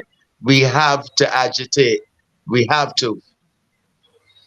You know, what do you say to people who say, well, I want to come, but I feel like I'm going to be victimized? I get that a lot. Like people say, like people would see me in town and say, wait, you're careful, wait till me, I'm going to get you in a girl, me, I'm going to get you. What about those people who feel like, they're going to be victimized, so they don't want to come out? Well, I could say that I would tell them that they're already being victimized. That's why we are marching. We are marching to stop them from victimizing us. And so, is this fear? Is this fear that, I mean, is throughout the Caribbean and especially in Barbados, that if you stand up, if you speak out, that something is going to happen to you. What can you lose? Seriously, I mean, when I think about it, I'm saying to them, well, okay, you're thinking about your job. You're thinking about how the people on your job may look at you, or what they may say to you. But if you know that what you are doing is right, if you know that, don't care how many people tell you that what you are doing is wrong, and you know that it's right, listen, it can affect you. It cannot affect you. And this is the fear that this system have used on the people for so long, that is almost within their DNA structure. They want to do something, but they fear. And once we get out of that fear, if all of us march, what can they do? They're gonna fire everybody from their jobs? I mean, seriously. So we have to look at this and realize that this is a moment in time that if we do not take advantage of it, if we don't take advantage, when the window closes, it's not going to open again. And the window is closing. And we need to push it open. We need to push it back open. We need to. And I want to thank brothers like Caswell and yourself for really stepping up and showing the people like there's nothing to fear but fear itself.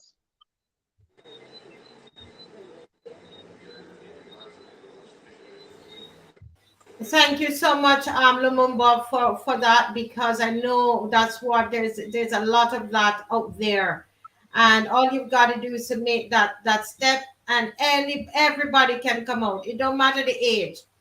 Come out in your wheelchair. It's a matter of principle. It's standing for what is right. It's a matter That's of right. principle. Go, Mhm. yes, go ahead, Lumumba. You were saying. And I'm not, as I said, I'm not familiar with the bill, but when it comes, I see what is taking place. It's not just the bill, is everything included in it. What's the comprehensive education, everything is connected. That's what I try to tell people, is not nothing separate that's taking place. So when we dealing with one, we dealing with all. That's what we have to understand. When we dealing with the comprehensive bill, we dealing with when we dealing with the bill about the The pension bill, NIS and the pension. the Yes. NIS bill. We're also dealing with the comprehensive education. We're also dealing with the vaccines. We also dealing with everything is connected, and we have to see it Mm-hmm. that way. Yeah, yeah. The connection with it, and just it's just the way how people are being treated, and being feeling like we're being forced to do things, and almost like we're losing our identity.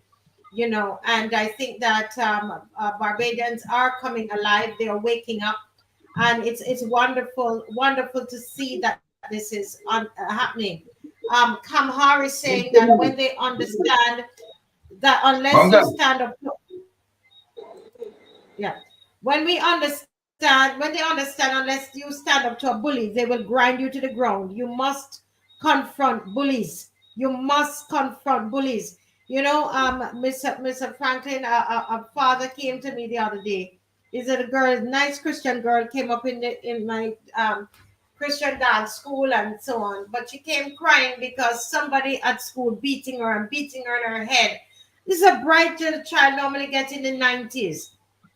But she started to get, her report came home, she was getting in the 60s. And I told her, I said, listen, your father is going to go and talk to the principal and to the teacher.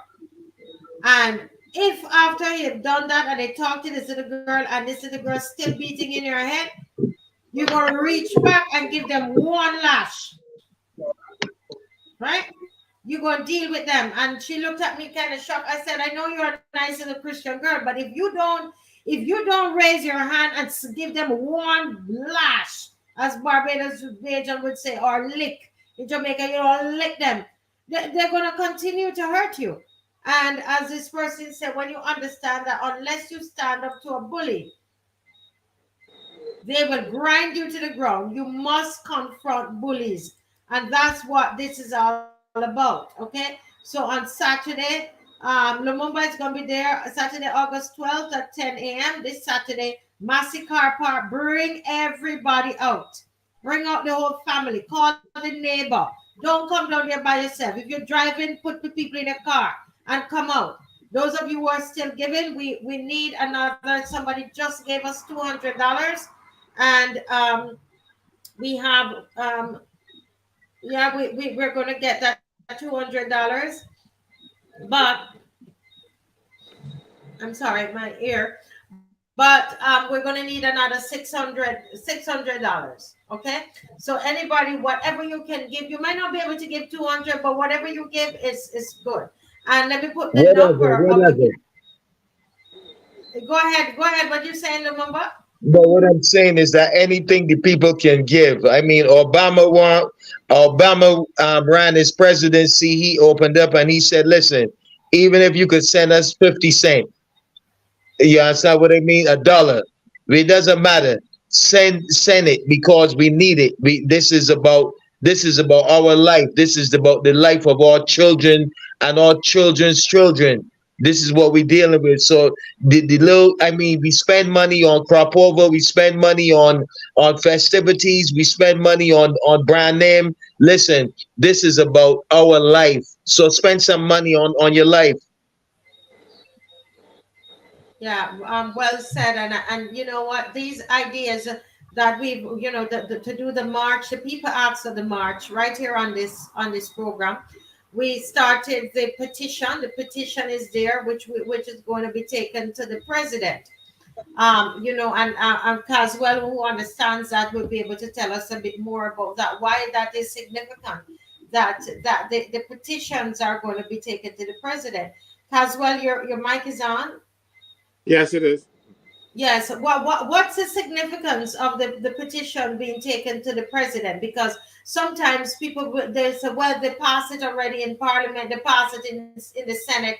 Why is it important that they sign the petition for it to be taken to the president? Well, it is still that's just symbolic because he can take a prime minister too. The problem is that the president in Barbados has no real power. Mm-hmm. So she cannot stop them from doing it. If she decides that I'm not going to sign a bill because there's some flaw in it, the government can just take it back to Parliament and decide we can ignore her and pass and send it back and lift it on thing. It's law. So the government general and now president don't really have a lot of power. They got one power that they don't ever use. Only one prime minister, only one governor general did it in Australia years ago, 1970 or something like that, where the governor general fired the prime minister. But they still have that power, but nobody fires any prime ministers in Barbados for misbehavior. They expect the people to do it, but it takes 5 years to do so. But it is the symbolism that will accompany it. Because the prime minister is supposed to consult with the president on a regular basis, so the president will then inform her this is what my people are saying. Like in England, where the prime minister has to go and have regular audience with the queen or no king, the same thing obtains here. I don't know what practice so often is done, but there's still a requirement because this is the president's government. You see when they put in his strong speech, they always say my government because it is you are the head of state and these people here are the government. They are my government, so you're supposed to report to the president. And if you give it to the president should then in turn say prime minister, well, I got this thing. The people are not speaking and are not happy with it, and then put the ball back in the government's court. Mm-hmm. Mm-hmm. Yeah. Yeah. But and that's why people need to sign the petition. To sign the petition, we were hoping to get up to about 5,000 tonight. I don't know if Heather is watching. If someone can just put in the chat what number we're at. When I checked it the last time, we were close to 4,000, I think. But we really wanted to get up to 5,000. So can anybody put the number of petitions signatures that we have? Put it in the chat. Thanks to the person who wants another person is donating to the sound system. Niall is donating $50. So far we've collected $250 out of the $800 that we need. So we want to thank God for that. Right, as we said, as I said earlier, that Caswell, myself, Lynette, Winston is going to meet me tomorrow. We're giving out of our own pockets. All right, we are pulling our own pockets in order for this to happen. And I took it up on myself tonight to come to you because I know we'll be all scrambling tomorrow because we're regular people like you, We're not rich like these politicians. We're regular people like you, right? But we're getting one pension and then when we're 68, Yeah. right? And we are pulling our pockets to make it happen. All right. So I'm telling this is the real deal. Caswell is the real deal. He was the first one who gave the money today. All right. And we're not going to say how much we gave, right? But each of us, we put something there. Lynette met me in 6 Roads. I made sure I got that money so I can run down to the police tomorrow to make sure we have that permit because we're not taking people out there. We're not irresponsible, right? We're the real deal. The other night they said, oh, Caswell said go sick out and he wasn't there. Caswell told us on the program that he had something that he had to take care of tomorrow. He told us that before. This is a real deal, you see here. Don't listen to them. Don't listen to them. They're trying, what they're trying to do, divide and conquer. We're sticking together. Okay, the petition, Natasha, thank you. Thank you, Natasha. Natasha is telling me that the petition is 3,570. If you have not signed the petition, you should sign it, guys. It's not going to take anything off of you to sign it. Numbers, it matters. The same thing with Saturday. It matters. Numbers matter. Don't stay home and say, well, I know it wasn't going to work. No, man. We passed that. We graduate past that kind of thinking, right? We've graduated from that thinking.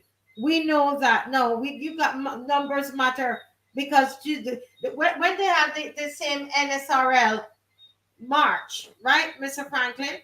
When they had that, the prime minister, the current prime minister, she was ahead of that, and they went to and this was to give the merchants relief. This was to give the business people relief. This wasn't about the employees. This was just to take away now, some.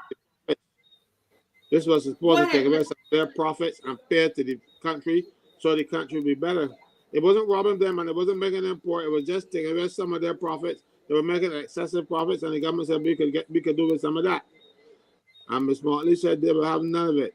She encouraged them, and she got the unions involved, all but unity.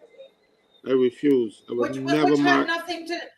But and she's doing it again. This one that had nothing to do with the unions, nothing to do with employees, but the unions got on board. And what has she done? She's come in, and all the unions are, underneath. I would say underneath her dress tail. If we'd say in Jamaica, right? Her dress, pull out her frock. She should spread out her big frock, and everybody up underneath the frock. You understand? It's like a hen with all these chickens underneath there. Right, that is the imagery, really, and nobody, they can't say anything. It's so, but look at who she stood up for: the merchants, the business people. Barbadians, open your eyes and see she stood up for the business people when they had that march in town. You remember? They had that march, and guess what? When they got in, they repealed that bill. They repealed that law. The NSRL was repealed. So They said they're going to put integrity of public life among the first 100 days. So far, 5 years gone, and they get it there yet.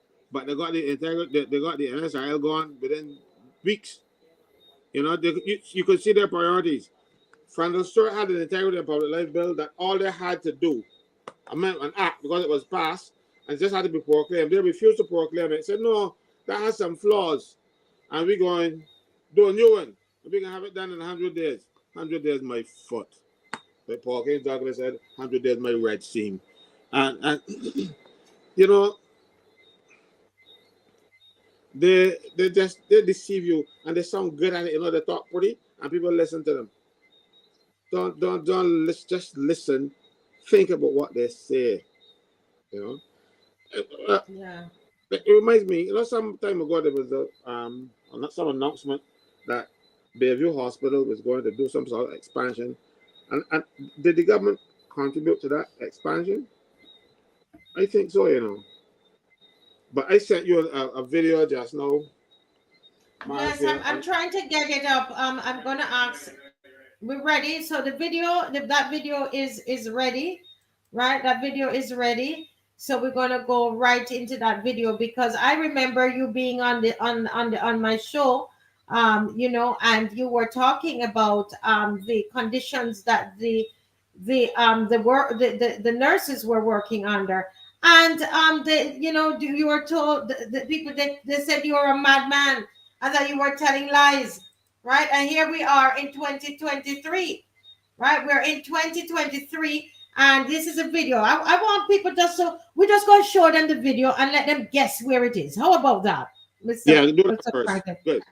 So we're going to play the video and let's see who can guess where this is. Okay? Play the video.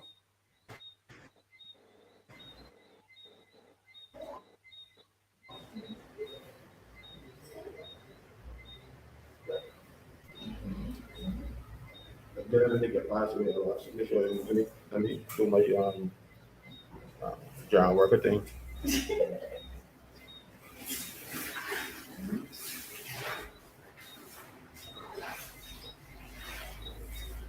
What's that? Water?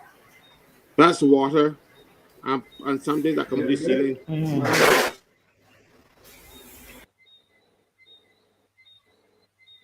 And it stink, you know. When they step that water with that broom, man, oh Lord, the stench rose. So that's you there, and anybody can guess before you say where it is. Can anybody guess where Mr. Frankyln was called? Because he was called there. Where this whole ceiling fell down, and there's water all over. The water is stink. He's saying. Anybody can guess where this is? Somebody said the polyclinic. Which polyclinic? Which one? Because there's several, aren't they? Where is this? And somebody said polyclinic. They're right, Mr. Franklin. St. Philip Polyclinic got 6 roads. This St. is one Philip, of the rooms. Polyclinic at 6 roads. The St. Nurses Philip working there. Polyclinic. Ah. People outside this room sitting down waiting for treatment. But of course, the water is in this room, so they're not occupying this room now, because of course, water got in.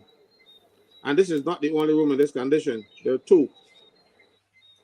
And this is what they put our poor people to endure. Mm-hmm. You know, that's what they put. If they take national insurance money, health fix this kind, I wouldn't feel so bad. But they do all kind of fancy things. And look, this is what people have to endure when they go to the clinic. The dental clinic in there is an even worse condition. So you don't have the dentist as it was anymore, because the room for the dental office is stink. And I had to tell these nurses, look, this is bad for your health. You know that too. You can refuse to work under these conditions. The law gives you the right to walk off. I did that to stir the water. That's many people watching the video will realize that there's water on the floor. I didn't realize that the stench that would have come up after I moved that water. And people are working in there, you know, every day. And this is known to the officials in the Ministry of Health, and they do nothing about it. This place was under construction. They've done some repairs. They stopped the repairs sometime in March or something like this. Nobody went back at it yet. So vermin, mold, fungus, and water now is taking over the building.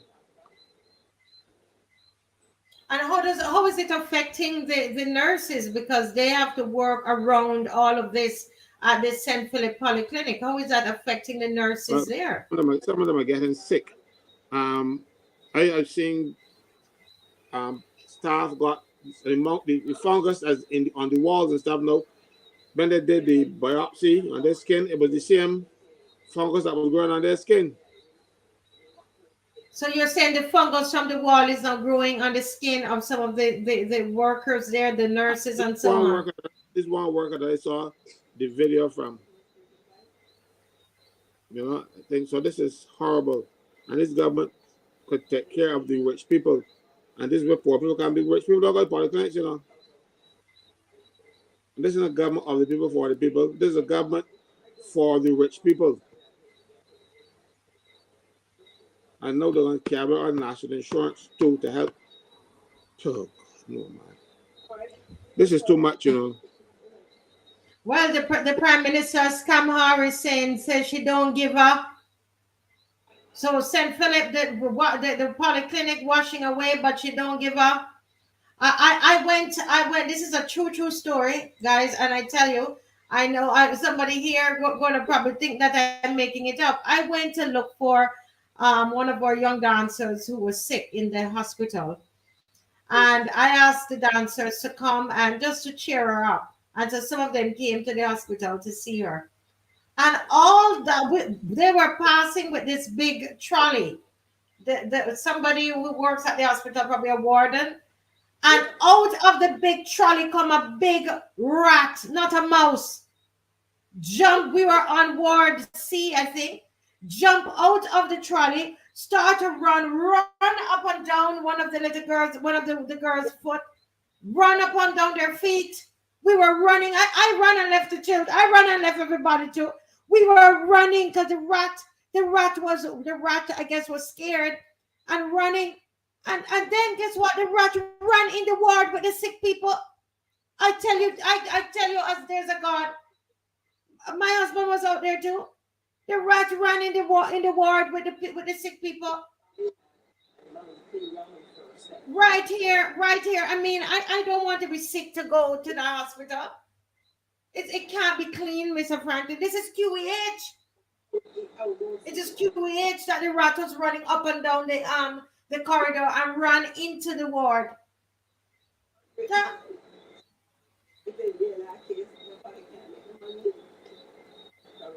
So those nurses, are they working still in that condition? Well, the nurses who are members of Unity Workers Union, this is the majority of the nurses there, they have withdrew their labor this morning until it is fixed. Because I tell them you cannot continue to work under those conditions.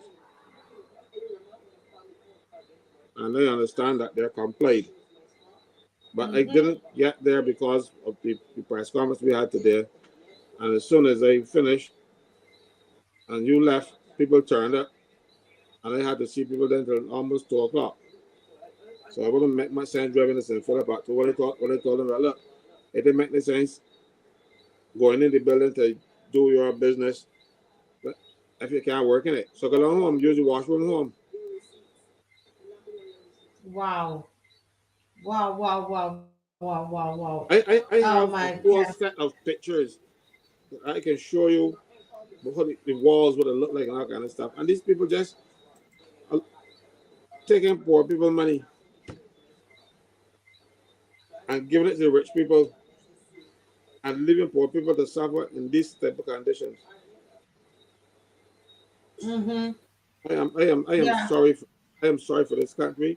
I am sorry for the self-inflicted wound that the voters of this country did to the people of Barbados. It was self-inflicted. They put them in. Someone is saying, asking how we know that the Prime Minister said that she don't give up whatever. It's circulating on social media. She was on stage on a video. So I know there are people here that somehow this Prime Minister can't do anything wrong, and even when it's on video. Yeah, so that's how we know. For that, my brother was asking, that's how we know that it was said, and based on just what that song was saying, that's not something that you should go, and as a prime minister, that you should be doing anything like that, because there are people hurting in this country. People could take that in so many different ways. It's irresponsible. It's irresponsible for you to be going up there to be to be associated in anything like that, right? Somebody's asking, how long were those conditions going on at the polyclinic? But you were going to say something. Go ahead. No, let me answer that question. Some of these the conditions have deteriorated drastically at St. Philip because it is now an abandoned construction site.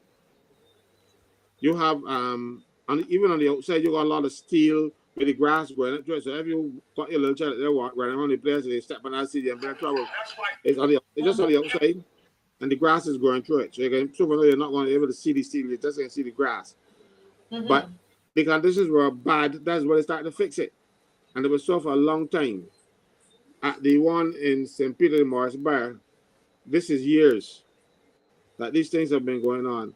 And the nurses have suffered in silence. Well, one nurse claimed on her deathbed that it is the conditions on there that caused her problems. I said on her deathbed. Wow. And she told her colleagues to be careful. Don't let what happened to her happen to them. I think that is one of the reasons why they started acting, because they were very compliant, and they were saying, the patients. My response to this, and the people say I'm callous. I said, but if you don't take care of yourself, they will find somebody else when you die to take care of the patients. You gotta take care of yourself first. You know when you're on an airplane and you're traveling, and they tell you when the oxygen mask come down, put on yours first, Right. and then the children. Well, this is national like that. You have to take care of yourself first. You are no use to the patient if you are unable to take care of them because of Correct. your own illness. And the government have these people in squalor. And we had a situation where a senior nurse, one of the managers in the public service, go down to the polyclinic and St. Peter and threatened the Ghanaian nurses to go back to work, or they're going to do something to their contract, basically send them back home. So the nurses reluctantly went back to the job while the BAJANS went home. I said, well, you know, the slave masters are not become black. Same slaves from the Gold Coast, just a couple few centuries later, but the only difference is the slave masters now are black. Hmm. Hmm. Wow. Wow. Wow. Wow. Wow. Hmm.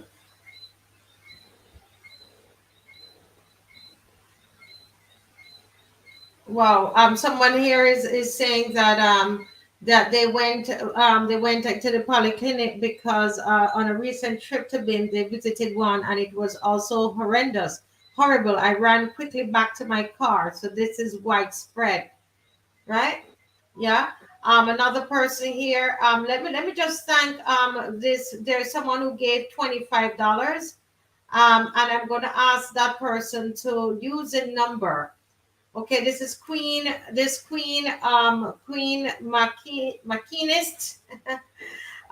gave $25. I can call her name because she had put it in the chat. And I'm putting a number here: 1246 236 236 7000. You can call WhatsApp. Don't call because you know I'm on the show right now. So WhatsApp a message to this number and for us to arrange how you're going to deliver that donation, how we're going to get it so that we can pay the sound equipment by tomorrow. Tomorrow morning we're going down and going to pay um the permit and for the sound equipment. Thank God we got some water donated so that, but you're still encouraged to walk with your own water. But we do have water donated to make sure that you're hydrated and, wear comfortable clothing, right? Don't nothing because it might be very hot out there. Okay, so make sure and you have your umbrella, but don't let the little heat let you stay in. All you need is to be hydrated, and you have your umbrella. Put on your shades if you have shades. All right, but don't let because of the heat you stay in. Because as somebody said, people are going to all of these fests and so on same way, right? They're not letting the heat stop them. They go stuff in the day, they go stuff at night. All right. So don't let it stop you. So we have another $525 that we're trying to raise for the for the sound system. So feel free to give towards that. Now someone is here talking about asking Mr. Caswell, saying, are you aware that the NIS is now caught up in the issuance of fraudulent checks to citizens of Barbados? A whole year now, 30 clueless in the lower house, 21 clueless in the upper house, 9 clueless on the NIS board, that their fraudulent checks being issued. Are you aware of anything like that, Mr. Franklin? That is news to me. I Hmm. know. I have no idea about that. I hope it isn't so. I can tell you. Hmm. I'll give you a story though about tax and national insurance. The national insurance scheme had a person imposed on it. He wasn't qualified, had no knowledge of national insurance, but he had political connections. He had um, connections to senior people, and he got the big pick. and he almost ran national insurance into the ground. And one of the people who was responsible for not giving accurate reports. So right now, I still have a little difficulty about the actual reports. If you don't have audited financial statements, I don't know how you can do an actual report in the absence of that.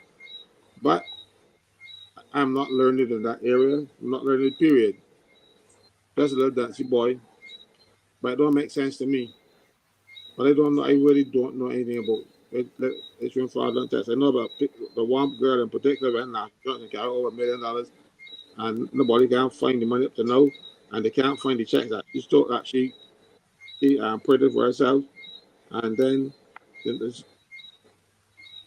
the police had her because she had let her go. It's about 10 years now since she's been charged, but they ain't got no evidence. And the case is just there pending. Mm-hmm. And that same man got promoted. Well, you got friends. I know you want to bring more of your friends and put them at the top, at the highest level, like national insurance. No, you want to bring a lot more people under him, and that same kind of arrangement where you can bring in your friends. Lord help us. You know, okay, someone giving someone saying exactly when she said she don't give up whatever. And you know, even that video, you know, we think about it, this is a prime minister. Why would you go up on the stage with a song that is saying something like that, and then mouthing it as well? It just says you don't have any decorum. You don't have. There's nothing. I don't understand. It just classless. You see when she went into a frenzy? You know when she went into a frenzy when she was on the stage, man, she got into it, she was jumping. And they were saying that damn thing and break down, you know. But the stage was well built. You know, and but that frenzy, lucky she ain't biting nobody there. That frenzy when you get too excited and carried away. You know, someone sent me this video, and I'm gonna read what it said. It said someone sent me this video that is currently circulating on social media, where Kaiser performer Lyric and our Prime Minister Mia Mottley was seen recently on the stage dancing and singing along to a song. Um, Lyric was singing, right?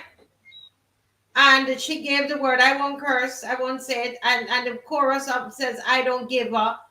But these words were being sung, and then when I look at the lips of the Prime Minister, Myanmar, she too was also singing along with the performer lyric. I'm particularly concerned as a Christian as to where exactly our country is going.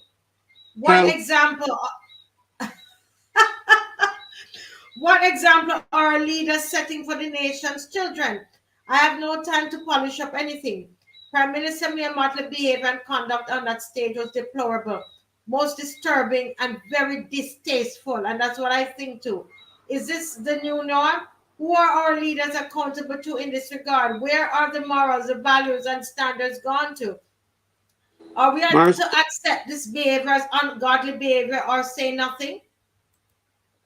You know, when you go to church, now some churches have ushers, you know? Yeah. And then they just tell you that we are the churches that Bible's on his way to hell. She's an usher. She's an usher. Everything that they promote is decadent. It's true. It's decadent. There's nothing uplifting about anything that these people promoting, and they have the young people's minds now corrupted. That if you will open a clinic, you're gonna have a jump up, bump up, and people walking up. You know, if you're gonna open a post office, people jump up, walk up, people bumping up. Whatever you do, because that is to train the young people's mind into that type of frenzied, nasty behavior. That's what I tell you. Mm-hmm. They're leading us straight to hell, and the Prime Minister, the head usher. I tell you.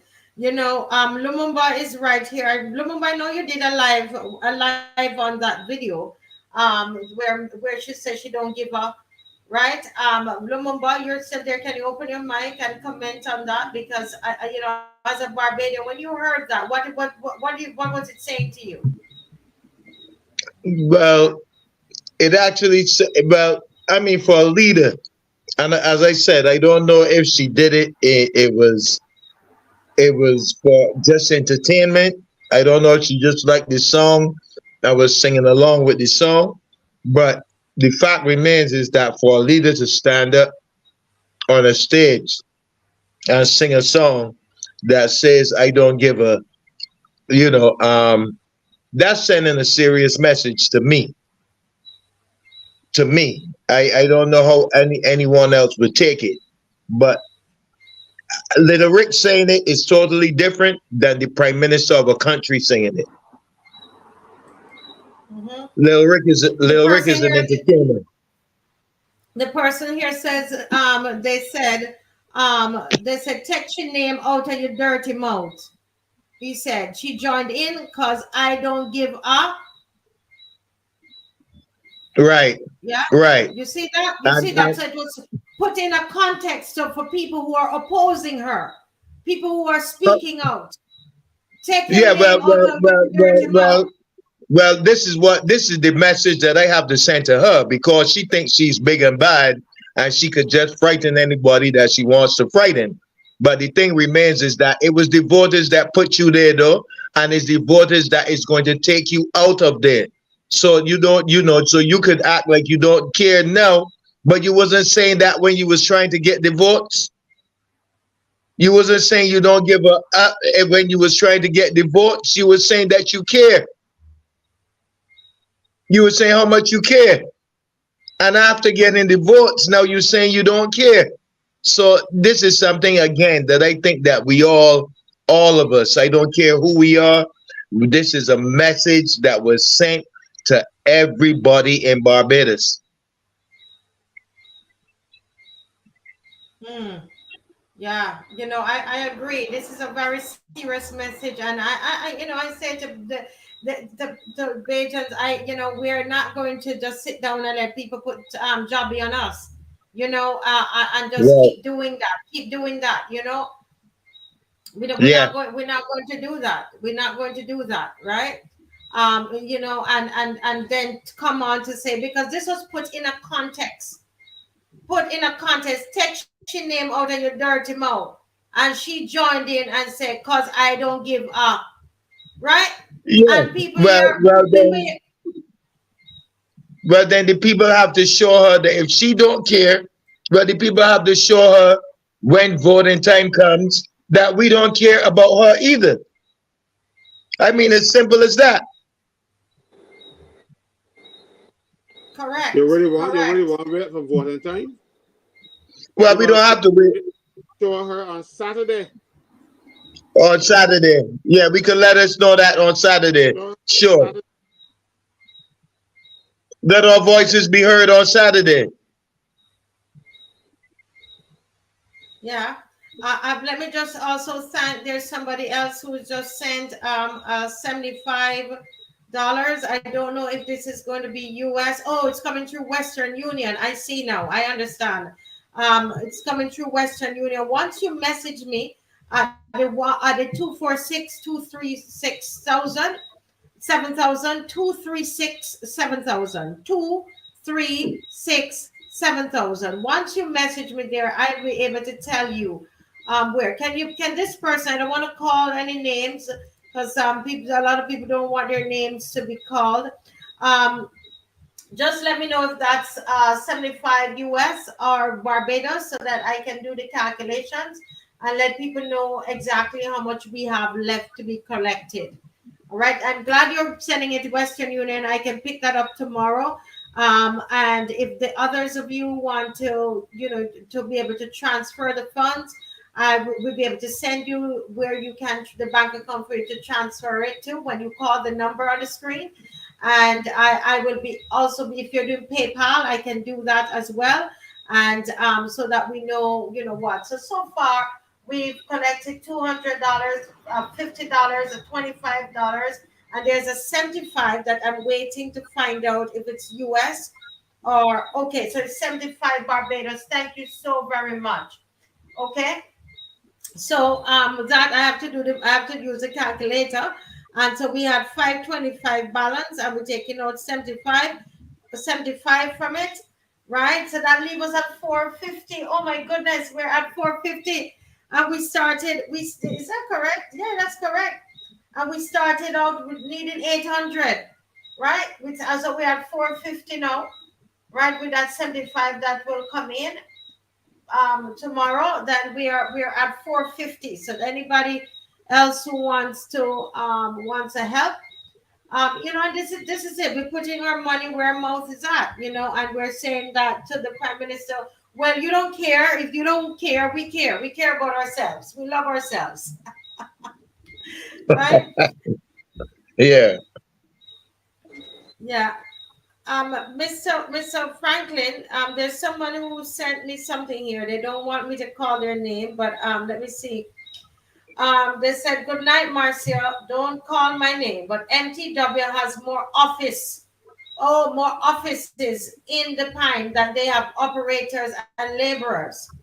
Right? Is she saying the person saying officers? Can you rewrite that for me, please? Are you aware of anything that's happening in the Pine, Mr. Franklin? Well, I am aware that you you had a situation where several people from MTW or Ministry of Transport and Works, as it is now, retired. People who you normally clean the street, do general work around the place, and rather than replace them, the government, to show that they don't care, hired young people to do the work that NTW would have been doing, and paid them and call them private contractors, and did not pay the national insurance. So they depleted NTW because IMF want you to reduce the staff in the public service. So they're reducing them, and they are, but you can't really reduce the staff legally if you hire some person and put them to do the same job. You can't call them private contractors. Remember, the government did, but they are, if you're a private contractor, you work for yourself. You don't report to anybody. But these people turn up at 7 o'clock. They get chastised if they do something wrong. They go on vacation. They're not private contractors. A private contractor can bring his staff to do the work for him. These people are employed as government servants, but the government allowing IMF to tell them to break the laws of Barbados. And what happened? Some of these same people down the road then and get them 750 contributions because the government ain't paying them nothing. And when they turn up at national insurance to pay on their own, because some of them are saying, well, look, the government, I won't be able to have my pension down the road. National insurance said, I'm very sorry, but you're not self-employed, so we can't take the money from you as a self-employed person. So those people are suffering, and all this time when they're working for the government and the government not paying contributions, they are not building up the 750. This is a government that cares. You are and the thing is, self-employed people are not covered for injury on the job, and they're calling them self-employed. So if they don't pay national insurance contributions and they get hurt on the job, you go and you're working for pittance, you gotta pay your bills. If there's an MRI involved, you gotta die or die or suffer. This is what the government is doing to you. Mm-hmm. And look, I don't love nobody that treat me like that. That is called abuse. If it were a relationship with man and woman, the court would have put that man out the house for treating the woman. So that's abuse. That's like domestic violence. But this is societal violence on a much grander scale. You're treating people badly, and then you ain't paying the Correct. national. And that's one of the reasons why the fund in danger too. Because when the major employers are not paying into the fund, the government is a major employer. So if you don't pay, how is fund going to be replenished? You know how you're going to do it? You're going to change my terms and conditions of my pension. But Caswell private well-established business are hiring and telling you hire they will not without and here. This is happening now. Yes, that is true. Cam her, but they are breaking the law. They can go to jail for that. When you do that and the national insurance finds out, they'll go after you. Well-established businesses, I know it. I have cases like that. I take them to the labor department when they find out. Because the only body in Barbados who can determine if you are self-employed or contractor is the National Insurance Board itself. And you don't even go to the National Insurance Board, you just go and do this nonsense to people. The Employment Rights Act, the first schedule sets out how to determine if a person is self-employed. Check it out and you will see that these employers are following government's lead. If government is bad behaved, the other employers are going to follow government's lead. If government ain't paying national insurance contributions, you think about this well, they say, well, look, the government paying, but I'm a more conscientious citizen than the government, so I can go and pay. They're going to do exactly what the government is teaching them to do. But all of this nonsense is government's fault. They take out the money, $1.3 billion, and they're not putting it back, they're not paying any money. And the other employers are saying, but look, if the government don't even do it neither. Correct. So well-established businesses are breaking the law. It is a criminal offense to refuse to pay national insurance contributions. It's a criminal offense. You can see the inside of Dodge for that. But you're going to send the government first. Yeah. You know, and someone here is saying, I'm surprised that Ronnie, I think she meant Ronnie, do you mean Ronnie Harewood is so silent on this matter? And that's what we are calling him. We're calling out the DLP to find out what is going on, because people, this is something that really concerns the electorate. It concerns the people. It concerns poor people, right? And you know, this is something that needs to. We've got to listen to when the people are speaking. If we can't listen, then who are we serving? We're there to serve them. The person goes on to explain that the MTW has staff that's in the pine, and nothing is happening. They said right now there's so much equipment put down for months, no, for simple parts. So there's a lot of equipment. This person is saying is put down for months for simple parts. Nothing is happening up there. They are not allowed to let anything happen. Government is trying to destroy it. Government is trying to destroy the public service and put in place a system where you have to mendicant and beg the politicians for work. That is what is going on now. Somebody has a question here. Wayne Hoyt, can you see the question? Why are so many judgments against employers? That is why. Oh, I see, judgments against employers. I see. However, does the NIS distrain? I don't know what does it mean. If they go after their assets? If you are poor, you know, right now, if you're one of the big high flyers in Barbados and you're somebody's father, they don't go after you. As a matter of fact, the NIS has a list of people that they wanted to publish, and they were prevented from doing so because the people were too big to fail. They wouldn't allow them to publish the list. National Insurance, yes, they try.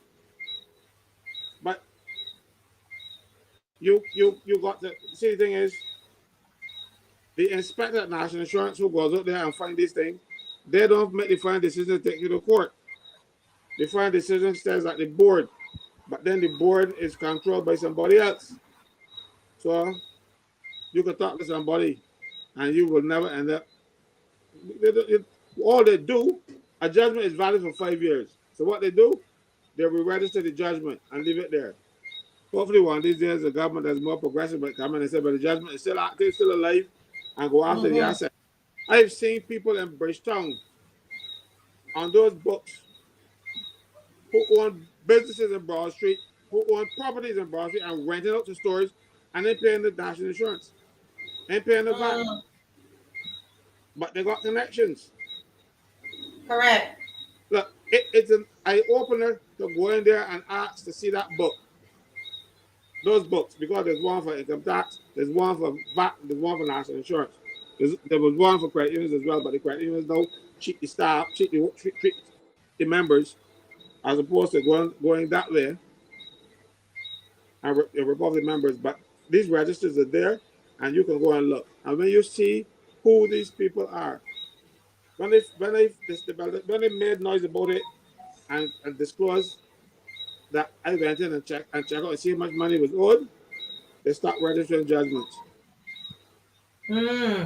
They stopped bringing new people onto the system. But they gotta start back because these people are getting away with taking money that is not theirs and keeping it. Yeah. Well, the as somebody says, the French boss, meaning the leader there, has a special admirer in Barbados. She went up there telling the French people that he's a good man. So we should have known what was going to happen with the pension situation. Because she says he's a good man, and that's the place that people wanted to burn down when the pension went to 63, from 62 to 63. And ours is at 68, and are we going to be coming out? Are we going to see Barbadians coming out? Ours is at 68 people, 68, 63, and they had France on fire. Literally on fire. Literally. I mind you, I'm telling you now, I don't want no fire. I want peaceful protest, but I want the people to see that we can protest in Barbados peacefully and get what we want. I'm all for peaceful protest. Yes, definitely. There's a sister here, Isis. She sent me copies of the fraudulent checks. So I'm hoping that the person, that our technical person, will be able to show it for me on the screen. That Yes, so the song, I don't want to put up that song here. I don't have it actually. And because it has curse words in it. So I don't want to, that's why we don't say the word on here, Cam, who's asking for it? Somebody asking for the video, to play the video. Sharon is asking me to play the video, right? So I don't want to bring it on because there are curse words in it. All right. But I have seen it, and if anybody wants to see the video, you know what? If you have a link to the video and you can put it in the comment section, I don't know if that can work. Then go put it in the comment section, right? Isis is Ken. Professor Justin King was the deputy chairman of the NIS board, and now was gifted with another big job, and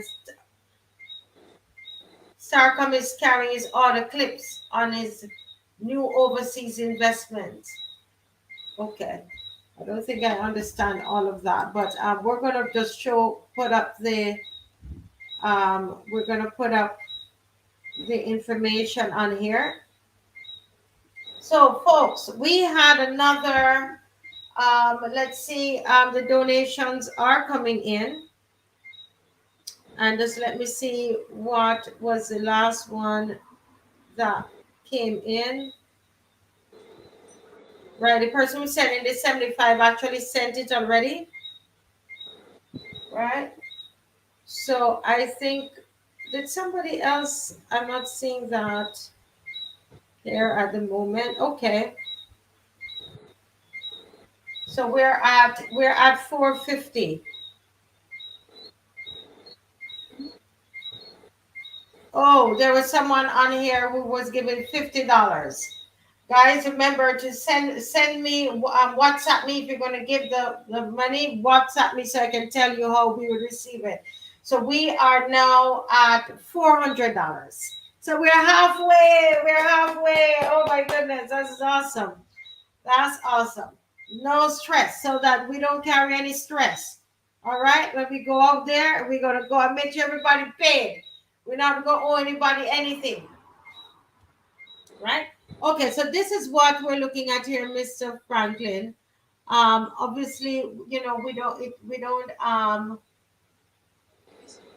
we show them because you know, she's asked us to show them. Um, so she's saying that.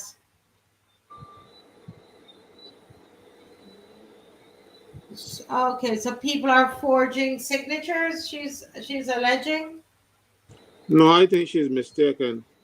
The former director was Ian Carrington. His name is still at the bank. They haven't gone to the bank and changed the person who is now director. So his signature still appears on the checks. He don't actually sign them. You know, there's a machine that Mm-hmm. prints the signature on, and they have not changed that yet. It is black, but still legal. But Oh, he is now the director of finance, and he had no call in the national insurance. But the checks are still signed. The checks are not signed by Kim Truder because for some reason or the other they have not done the. And I suspect because they know what they want to do with the CEO and all kind of stuff that they didn't want to make two changes so soon because all these things were planned, you know. They didn't, so the consultations that they said they had was just to give you this little panacea to make you feel good.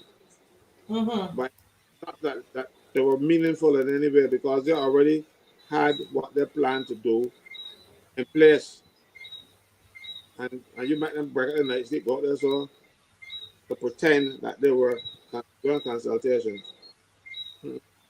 These people don't know how to behave. But she used to care once, now she doesn't give a Right. Yeah. Yes. Yes. Yes. Sharon Haynes is donating 50. Right. I think that's your name I had seen earlier. That you're donating $50, and so Sharon, if you can send me a WhatsApp so that I can send you the details. I don't know where you located. Right? Let me know where you're located, and we will determine whether you're going to send it. Yes, Ricky, we can take donation through PayPal, and you can send me. In fact, I can put it here. But if you send me the WhatsApp, then I can also send it to you. Yeah. So yeah, so we are at $400. $400. We have just a few more minutes on before we close tonight. And Lumumba, anything else you want to say to the people? I just want to thank the people that actually donated tonight and continue to donate, even when we off the air. Just continue to donate. We don't, because everything. I mean, when you go to the police, they want money. When we need a sound system. It's about money, and there's no such thing as a revolution without revolutions. Take money. It takes money. So but people, if you really believe in this cause, don't care who you are, Rastas, all Rastas. I'm Rastafari. Put a donation. I'm donating $50 to Marcia. Yes. And Okay. Wonderful. Wonderful. right, So we are down. We're down to 350. right. And so like I'm saying, people, it's time to stop playing. Let me get serious. Let the world see us that we are able to think as men and women on this planet. That we are able to think like anybody else, and we are able to to chart our own destiny like every other people does. Yes. And anybody who wants to donate, the number, this is the number 236-7000. If you're not in Barbados, you put the 246 before it. It's so good though, Mr. Franklin, to see how many Barbadians who are living outside of Barbados who are connecting to what is going on. In fact, the petition that has near 3,000, over 3,500 signatures was actually put together by a Bajan living in New York, because she's expecting some pensions too, and so she's paid into the NIS as well. So they're concerned about it, and so Bajans living outside of Barbados are also involved. Yes. Marcia, let me sound a warning to BAJANS outside. If you're in Canada and you work in Canada and you don't have enough contributions, and Canada can use your Barbados contributions to help get a pension and vice versa. And a few other countries, I don't think it's available in the United States.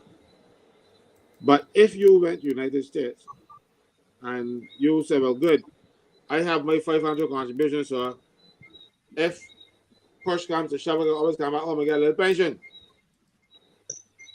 That will not happen now. What you will have to go and contribute for another 4 years, 4.4 years to get a pension under this new thing. So if people think that they can have their pension put down in Barbados, waiting until they reach a point in time, because I know of people who left Barbados and go overseas to work and then come back here and they apply for the national insurance pension and they get the pension sent to them overseas. Now, if you have 500 contributions, less 500 contributions, and you say, well, okay, good, I have my 500 contributions, so let me go where now they can do my thing, I can stick up my pension in Barbados. That will not work now, because they have taken the threshold from 500 to 750. So if you're living overseas and you think that you're going to get a pension in Barbados, double check with the National Insurance Office first to see if these things are going to be attaching to you, if depending on your age. Because people when you work 10 years, if you can work 10 years, but by 30 you out here. I'm going to work in 6 and know that I can get my pension when they reach retirement age in Barbados. It's not going to happen now. Mm-hmm. All will happen is they will give you back some money, call it a grant, and that's all you will see. So you have to be vigilant.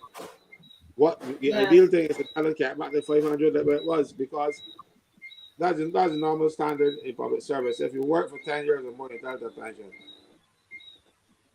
And that's what we're marching for them to take it back to the 500, right? Yes, we want them to take it back to the 500. Yeah. But back where it was, that this is unfair. You have people who were mothers who stay home and take care of the children, and then after the children get big, they go out to work, and they just barely make 500 contributions. Wow. Because people say, oh, 500 contribute, 750, that's 14 years. Oh, you should be able to do that, but you don't know their circumstances. You don't know why they weren't contributing before. Because there's sometimes a good reason, like mothers who take care of their children. I know of people who stay home and take care of their children. Mm-hmm. And then after the children get big, they go to work. Because they got a body home to take care of anybody doing this, the children can take care of themselves. And you start getting a job, but then when you reach retirement age, you are barely under the 500, you don't get nothing. You get a grant, and that's it.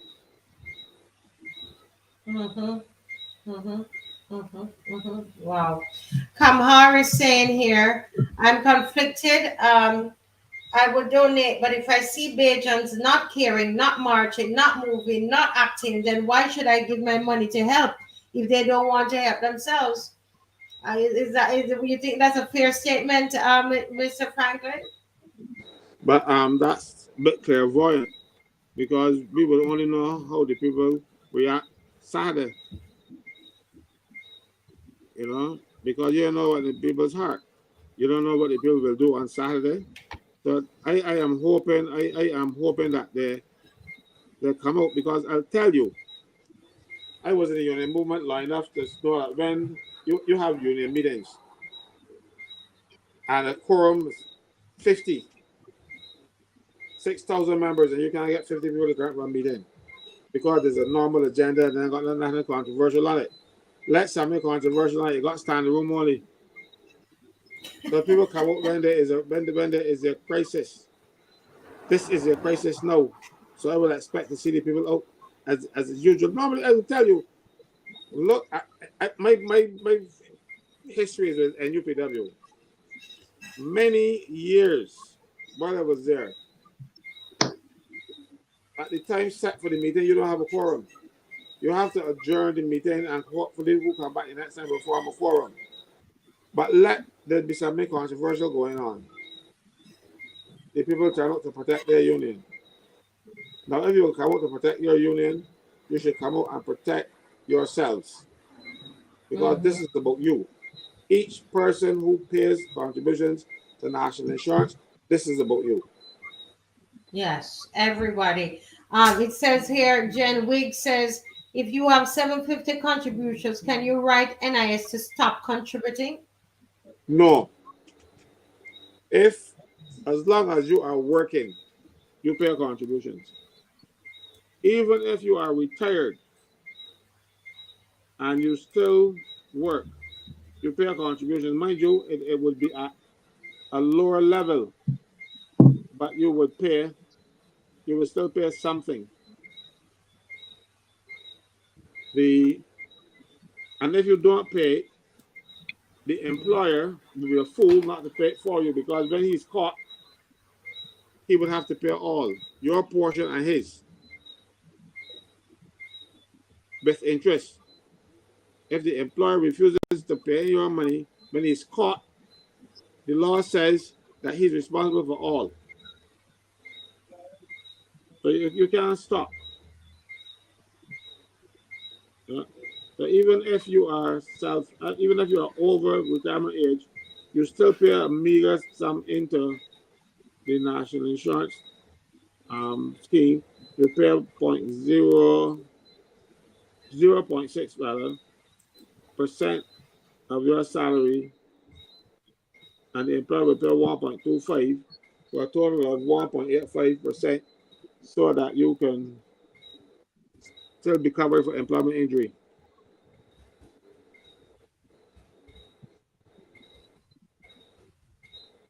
You pay into the training levy, and you pay into the catastrophe fund. So you pay a total of 0.6 if you are over. So even if you are over, you still pay something.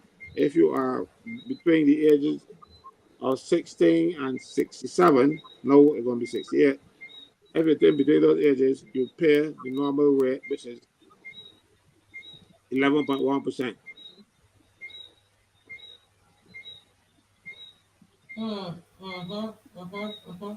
So we're getting questions answered. We just have only 10 more minutes. We're not going to 10 more minutes, and we're gonna close off. I see. Yes, go ahead, Lumumba. I just wanted to address two comments that was made. One brother had said that one person had said that the revolution will not be televised, and he quoted Gil Scott-Heron. But I wanted to explain to them that Gil Scott-Heron wrote that in the 70s when there were we didn't even have cell phones. So he couldn't see the vision that the revolution will be televised. And so I understand what he's saying, but that when that was written, we have to understand the context in which Gil Scott-Heron wrote that song.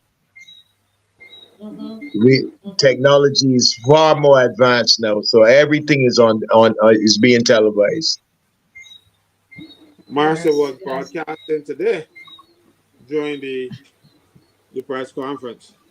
So you're quite right, Lumumba.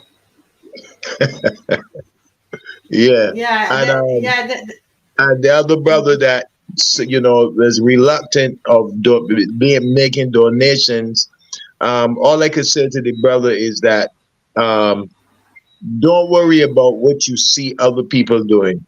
You know, it's about what you doing. It's about your contribution. It's about my contribution. Caswell, um, Sister Marcia, is we don't sit and think and say, well, you know what? Nobody is doing anything, so we not gonna do anything either. So yeah, my brother. So don't worry about who's donating and who's not doing and what pages. Is about, if you see it and it's a cause and you see that it's a worthy cause, well then you make your contribution. Yes, yes, yes, yes. Mm-hmm. Listen, Anika is saying they jump in numbers half naked. Where is it? We said they jump in numbers half naked for crop over, so thousand should come out Saturday to the march. Well, we're hoping that we can only hope, as Mr. Franklin said. Listen, I can only do this much. I can only do this much, right? We have to have that sense of, of self and dignity, and know what is right and what is wrong, and decide, like that little boy from the Alabama brawl, who decided at 16 years old he was going to get involved. And he got involved by jumping in the water and swimming to the other side to go help that older man that was being beaten. And that's this is exactly the scenario we're in. It is the elderly that are going to be abused by the system. When you get old, as Caswell said, you're young now and you say, oh, it have nothing to do with me. But listen, when you get old, you're going to remember these conversations here, right? If it's not repealed, and it has to be repealed. Barbadians need to say, move it back to where it was. No, we don't want the 68. And we don't want to, we're not paying 750 contribution. They put it back. And in here, let there be no peace in Barbados till it happen. Enough of this. They go ahead and do what they want to do. I don't care anything about what anybody else thinks. Right? And that's it. You have to stand up. In these few moments, we just want to encourage you to stand up. Don't be afraid of anybody. Stand up. You're in the right. God is on your Add side. another 50 for Bongo Lights too. I'm going to check him in the morning, make sure he make his contribution too. Bunga likes it. Tell him hi for me. So Bunga Yeah. is giving another 50. So we're down to 300, guys, from 800. So we on this program, we were able to get $500. Come on, guys. $500. Thank you all so very much. So that, as I said, no stress tomorrow. We've already pulled our pocket. First one to pull was Caswell. Right? He's the real deal. The first one to pull his pocket. And so we all went in and pulled our pockets and put something in. Right? So let's make sure we get that done.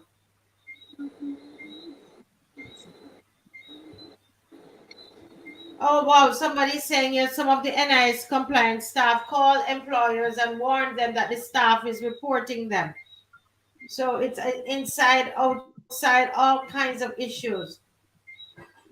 Yeah, yeah, all kinds of issues happening. Some plant staff, the employers are called or approached when staff go in, and necessarily call and tell which staff member. What the national insurance inspectors do is you have an inspector for a particular area, and you might come in to national insurance and say, well, look, I don't think my contributions are being paid, and I work for X, Y, and Z. The inspector has a right to go into any workplace and say, I want to see your books. I want to see if you're paying contributions. Well, of course, now the employers take it like, you know what I mean? These people are, somebody can blame me. I had a case like that recently, but the young lady wasn't the sharpest knife in the drawer. She went and complained national insurance, and then when the national insurance staff got to the employer to do the little act, she went downstairs and bring them up. I said, And so the people knew that it was her, and they dismissed her. Well, under the Employment Rights Act, that's an offense. So we were able to get a fairly substantial payout for her. But I don't think it is the staff calling. It's the people know that something happened when the inspector turned up and said, "Well, over these years the inspector never come, but all of a sudden now you come here." Somebody had a complaint for me, I have more faith in the National Insurance staff than that. Imagine they might have a bad egg, but I tend to think not. And a lot of these people think the things are, National Insurance staff feel like National Insurance belong to them, and they try their best to protect it. They will tell you that old staff, let me make sure National Insurance fund is protected. Sometimes they go overboard.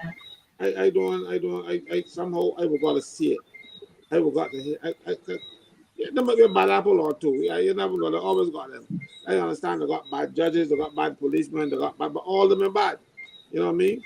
They got bad teachers, they got bad everything. And they might have a bad person, but it's not widespread. Well, we have one last question here. The questions coming in, but you all come on late, man, with these questions because we have to close now. Okay, you see this one, Mr. Frankyln?